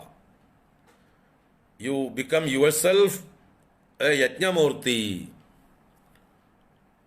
നിങ്ങൾ എന്തൊക്കെ ചെയ്യുന്നുവോ അതൊക്കെ ഈശ്വരാരാധനയായി മാറട്ടെ. പ്രപഞ്ചസ്വരൂപനായ വിശ്വരൂപനായ വിഷ്ണുവിനുള്ള ആരാധനയായി മാറട്ടെ. യജ്ഞോ വൈ വിഷ്ണുഹു. യജ്ഞമൂർത്തിയാണ് വിഷ്ണു. ആ വിഷ്ണുവിനുള്ള ആരാധനയാവട്ടെ നമ്മൾ ചെയ്യുന്ന പ്രവൃത്തിയെല്ലാം. ഈ ലോകത്തെ പോഷിപ്പിക്കുന്നതായിട്ടുള്ള പ്രവൃത്തികളായി മാറട്ടെ. അത് കാണിച്ചു തരികയാണ് ഇവിടെ വരാഹമൂർത്തിയായി ഭഗവാൻ വന്നിട്ട്. ഇപ്പൊ യജ്ഞകർമ്മങ്ങളിലൂടെ ഈ ലോകത്തെ നമുക്ക് അഭിവൃദ്ധിയിലേക്ക് നയിക്കാം. നമുക്ക് കോൺട്രിബ്യൂട്ടേഴ്സ് ആവാം. നമുക്ക് കൺസ്യൂമറിസം വിടാം. നമുക്ക് എന്നും കൺസ്യൂമേഴ്സ് ആയിരിക്കുന്ന ഹിരണ്യാക്ഷഭാവത്തിൽ നിന്ന് നമുക്ക് വരാഹമൂർത്തിയാകുന്ന കോൺട്രിബ്യൂട്ടറിലേക്ക് വളരാം. അതാണ് മനുഷ്യ സമൂഹം ചെയ്യേണ്ടത്. അതിനുള്ള പാഠമാണ് ഇവിടെ. അതുകൊണ്ട് ഭഗവാനെ വരാഹമൂർത്തിയെ യജ്ഞമൂർത്തിയായി വർണ്ണിച്ചു. അവസാനത്തെ കൺക്ലൂഡിങ് ശ്ലോകം കൂടി വായിച്ചു നിർത്താം. മുനീന്ദ്രൈരിത്യാദിസ്തവനമുഖരൈർമോദിതമനാഃ മഹീയസ്യാമൂർത്യാ വിമലതരകീർത്യാ ച വിലസन् സ്വദിഷ്ണ്യം സംപ്രാപ്തഃ സുഗരസവിഹാരീ മധുരിഭോ നിരുന്ദ്യാരോഗം മേ സകലമഭിവാചാലയപതേ. മുനീന്ദ്രൈരിത്യാദിസ്തവനമുഖരൈർമോദിതമനാഃ മഹീയസ്യാമൂർത്യാ വിമലതരകീർത്യാ ച വിലസन् സ്വദിഷ്ണ്യം സംപ്രാപ്തഃ സുഗരസവിഹാരീ മധുരിഭോ നിരുന്ദ്യാരോഗം മേ സകലമഭിവാചാലയപതേ. മുനീന്ദ്രൈഹി മുനീന്ദ്രന്മാരാൽ, ഇത്യാദിസ്തവനമുഖരൈഹി ഇത്യാദി ഇങ്ങനെയൊക്കെ മുമ്പ് പറഞ്ഞതുപോലെയുള്ള, കഴിഞ്ഞ ശ്ലോകത്തിൽ പറഞ്ഞതുപോലെയൊക്കെയുള്ള സ്തവനമുഖരൈഹി, മുഖരന്മാര് എന്ന് പറഞ്ഞാൽ സ്തവനത്തെ മുഴക്കുന്നവര്, മുഖരിതമാക്കുന്നവര്, നല്ലപോലെ സ്തുതിക്കുന്നവരായ മുനീന്ദ്രന്മാരാൽ ഇപ്രകാരം മോദിതമനാഃ, മോദിപ്പിക്കപ്പെട്ട മനസ്സോടുകൂടിയവനായ അങ്ങ് ഗുരുവായൂരപ്പ, അവരുടെ സ്തുതികളെ കൊണ്ട് അങ്ങയെ അവർ മോദിപ്പിച്ചു, സന്തോഷിപ്പിച്ചു, പ്രസാദിപ്പിച്ചു. യു ബിക്കെയിം ഹാപ്പി ദെൻ, അല്ലേ? എന്താ പറയുക, ഭക്തന്മാരായ മുനിമാർക്ക് അങ്ങയുടെ തത്വം മനസ്സിലായി. ഗുരുവായൂരപ്പ, അങ്ങ് വേഷം മാറി വന്നപ്പോഴും അങ്ങ് വരാഹമൂർത്തിയായിട്ട് വന്നപ്പോഴും ആ മിടുക്കന്മാരായിട്ടുള്ള മുനിമാർക്ക് അങ്ങയുടെ തത്വം മനസ്സിലാക്കി. അവർ പഠിച്ചു, ഗുരുവായൂരപ്പ, ഞങ്ങള് ഇനിയും അങ്ങ് കാണിച്ചു തന്ന വഴിയിലൂടെ സഞ്ചരിച്ചോളാമെന്നാണ് ആ മുനിമാർ പറഞ്ഞതിൻ്റെ താല്പര്യം. അല്ലയോ ഭഗവാനെ, അങ്ങ് ഈ വരാഹമൂർത്തിയായി അവതരിച്ച് ഞങ്ങളെ യജ്ഞം പഠിപ്പിച്ചു. ഞങ്ങളും ഞങ്ങളുടെ ജീവിതവും ഇനിമേൽ യജ്ഞമാക്കി തീർക്കാം എന്ന് പറഞ്ഞതുപോലെയാണ് ആ സ്തുതിയുടെ അർത്ഥം. അത് കേട്ടതായിട്ടുള്ള ഭഗവാൻ താൻ പഠിപ്പിച്ച കാര്യം പഠിച്ചതായിട്ടുള്ള ബുദ്ധിമാന്മാരായിട്ടുള്ള ആ മുനിമാരുടെ സ്തുതിയിൽ സന്തുഷ്ടനായി. മോദിതമനാഹ, അങ്ങനെയുള്ള അങ്ങയുടെ മഹീയസ്യാമൂർത്തിയ, ആ മഹത്തായ വരാഹമൂർത്തിയോടുകൂടെ വിമലതര കീർത്തിയാച വിലസന്, അതിവിശുദ്ധമായ വിമലതരമായ കീർത്തിയോടുകൂടി വിളങ്ങിക്കൊണ്ടിരിക്കുന്നവനായ അങ്ങ്, അങ്ങനെ ആ വരാഹമൂർത്തി എല്ലാവരുടെ മുമ്പിലും എല്ലാവരെയും സന്തോഷിപ്പിച്ചുകൊണ്ട് എല്ലാവർക്കും ദർശനം കൊടുത്തുകൊണ്ട് പ്രകാശിച്ചു കൊണ്ടിരുന്നവനുമായ അങ്ങ് സ്വദിഷ്ണ്യം സംപ്രാപ്ത, അങ്ങ് അങ്ങയുടെ ദിഷ്ണ്യത്തിലേക്ക് സംപ്രാപിച്ചു. അങ്ങ് അന്തർദാനം ചെയ്തു, അങ്ങ് മടങ്ങിപ്പോയി. അങ്ങയുടെ അവതാര മൂർത്തിയെ ഉപേക്ഷിച്ച് തത്വം, അങ്ങയുടെ പരമമായ തത്വഭാവത്തിലേക്ക് അങ്ങ് മടങ്ങിപ്പോയി, സ്വരൂപത്തിലേക്ക് മടങ്ങിപ്പോയി, വൈകുണ്ഠത്തിലേക്ക് മടങ്ങിപ്പോയി. സ്വദിഷ്ണ്യം സംപ്രാപ്ത, അങ്ങയുടെ ദിഷ്ണ്യം, അങ്ങയുടെ വാസസ്ഥാനത്തിലേക്ക് മടങ്ങിപ്പോയി. സംപ്രാപ്ത, എന്നിട്ടോ സുഖരസവിഹാരി, അങ്ങ് സ്വസ്ഥനായി സുഖരസത്തിൽ വിഹരിക്കുന്നവനായി ആനന്ദത്തോടുകൂടെ പഴയപടി ശയിക്കാൻ ആരംഭിച്ചു. പലാഴിയിൽ ചെന്ന് ആദിശേഷന്റെ മെത്തയിൽ അങ്ങ് വീണ്ടും സുഖനിദ്ര ചെയ്യുന്ന പോലെ ആത്മാരാമനായി, ആത്മക്രീഡനായി, ആത്മരതിയായി, വൈകുണ്ഠമൂർത്തിയായി അങ്ങ് വീണ്ടും സുഖരസവിഹാരിയായി ഭവിച്ചു. ഭൂമിയിലുള്ള പ്രശ്നങ്ങളൊക്കെ തീർത്ത് അങ്ങ് മടങ്ങിപ്പോയി അങ്ങയുടെ സ്വധാമത്തിൽ ചെന്ന് വിഹരിച്ചു. സുഖരസവിഹാരി മധുരിബോ, സാക്ഷാൽ മധുരിബുവായ അജ്ഞാനനാശകനായ ആ മധുവിനെ നിഗ്രഹിച്ചതായിട്ടുള്ള ഭഗവാനെ, വാതാലയപതേ, ഈ ഗുരുവായൂരത്തിന്റെ അധിപനായ ഗുരുവായൂരപ്പ, നിരുന്ധ്യാരോഗം മേ സകലമഭി, മേ സകലം അഭിരോഗം നിരുന്ധ്യാഹ, എൻ്റെ എല്ലാ രോഗങ്ങളെയും അങ്ങ് നിരോധിച്ചാലും നശിപ്പിച്ചാലും അങ്ങേക്കിതൊക്കെ സാധിക്കും. സർവശക്തനാണങ്ങ്. ഈ ഭൂമിയെ തന്നെ ഉദ്ധരിച്ച് ലോകത്തിന് മുഴുവൻ രക്ഷയെ കൊടുത്ത ആളല്ലേ. അപ്പൊ എൻ്റെ ഈ നിസ്സാരമായിട്ടുള്ള വാതരോഗം അങ്ങേക്ക് എന്തു തന്നെയാണ്, എത്ര നിസ്സാരമാണ്. അതുകൊണ്ട് എൻ്റെ രോഗത്തെ മുഴുവൻ നശിപ്പിച്ചു തന്നാലും ഗുരുവായൂരപ്പ, മധുരിബോ, വരാഹമൂർത്തിയായി ലോകത്തെ ആഹ്ലാദിപ്പിച്ചവനെ, അങ്ങയുടെ കീർത്തി ഇന്നും എന്നും നിലനിൽക്കുന്നു.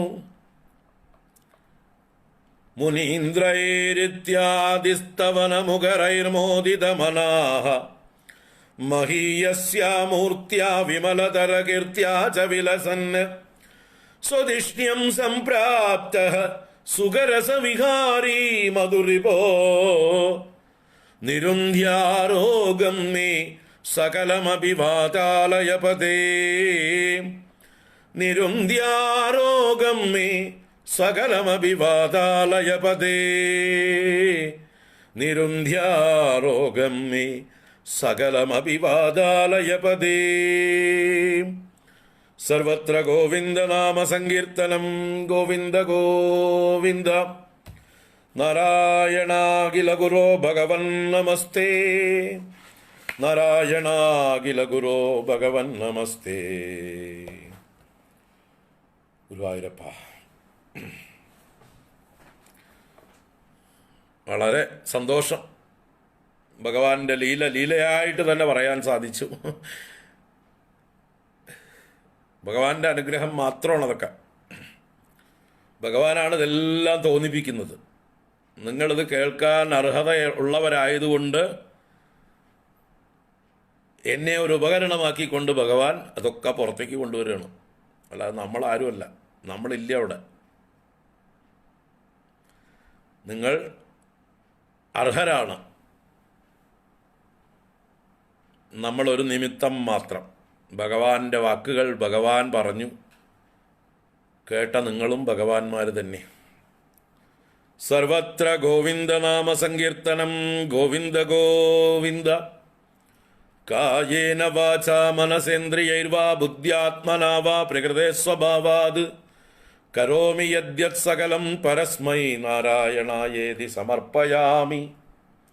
അന്യഥാ ശരണം നാസ്തി ത്വമേവ ശരണം മമ തസ്മാത് കാരുണ്യഭാവേന രക്ഷ രക്ഷ മഹാപ്രഭോ. ഓം ശാന്തി ശാന്തി ശാന്തി. ഹരി ഓം ശ്രീ ഗുരുഭ്യോ നമഃ. ഹരി ഓം. എല്ലാവർക്കും ശുഭദിനാശംസകൾ. വൈകിട്ട് കാണാം. നാരായണ.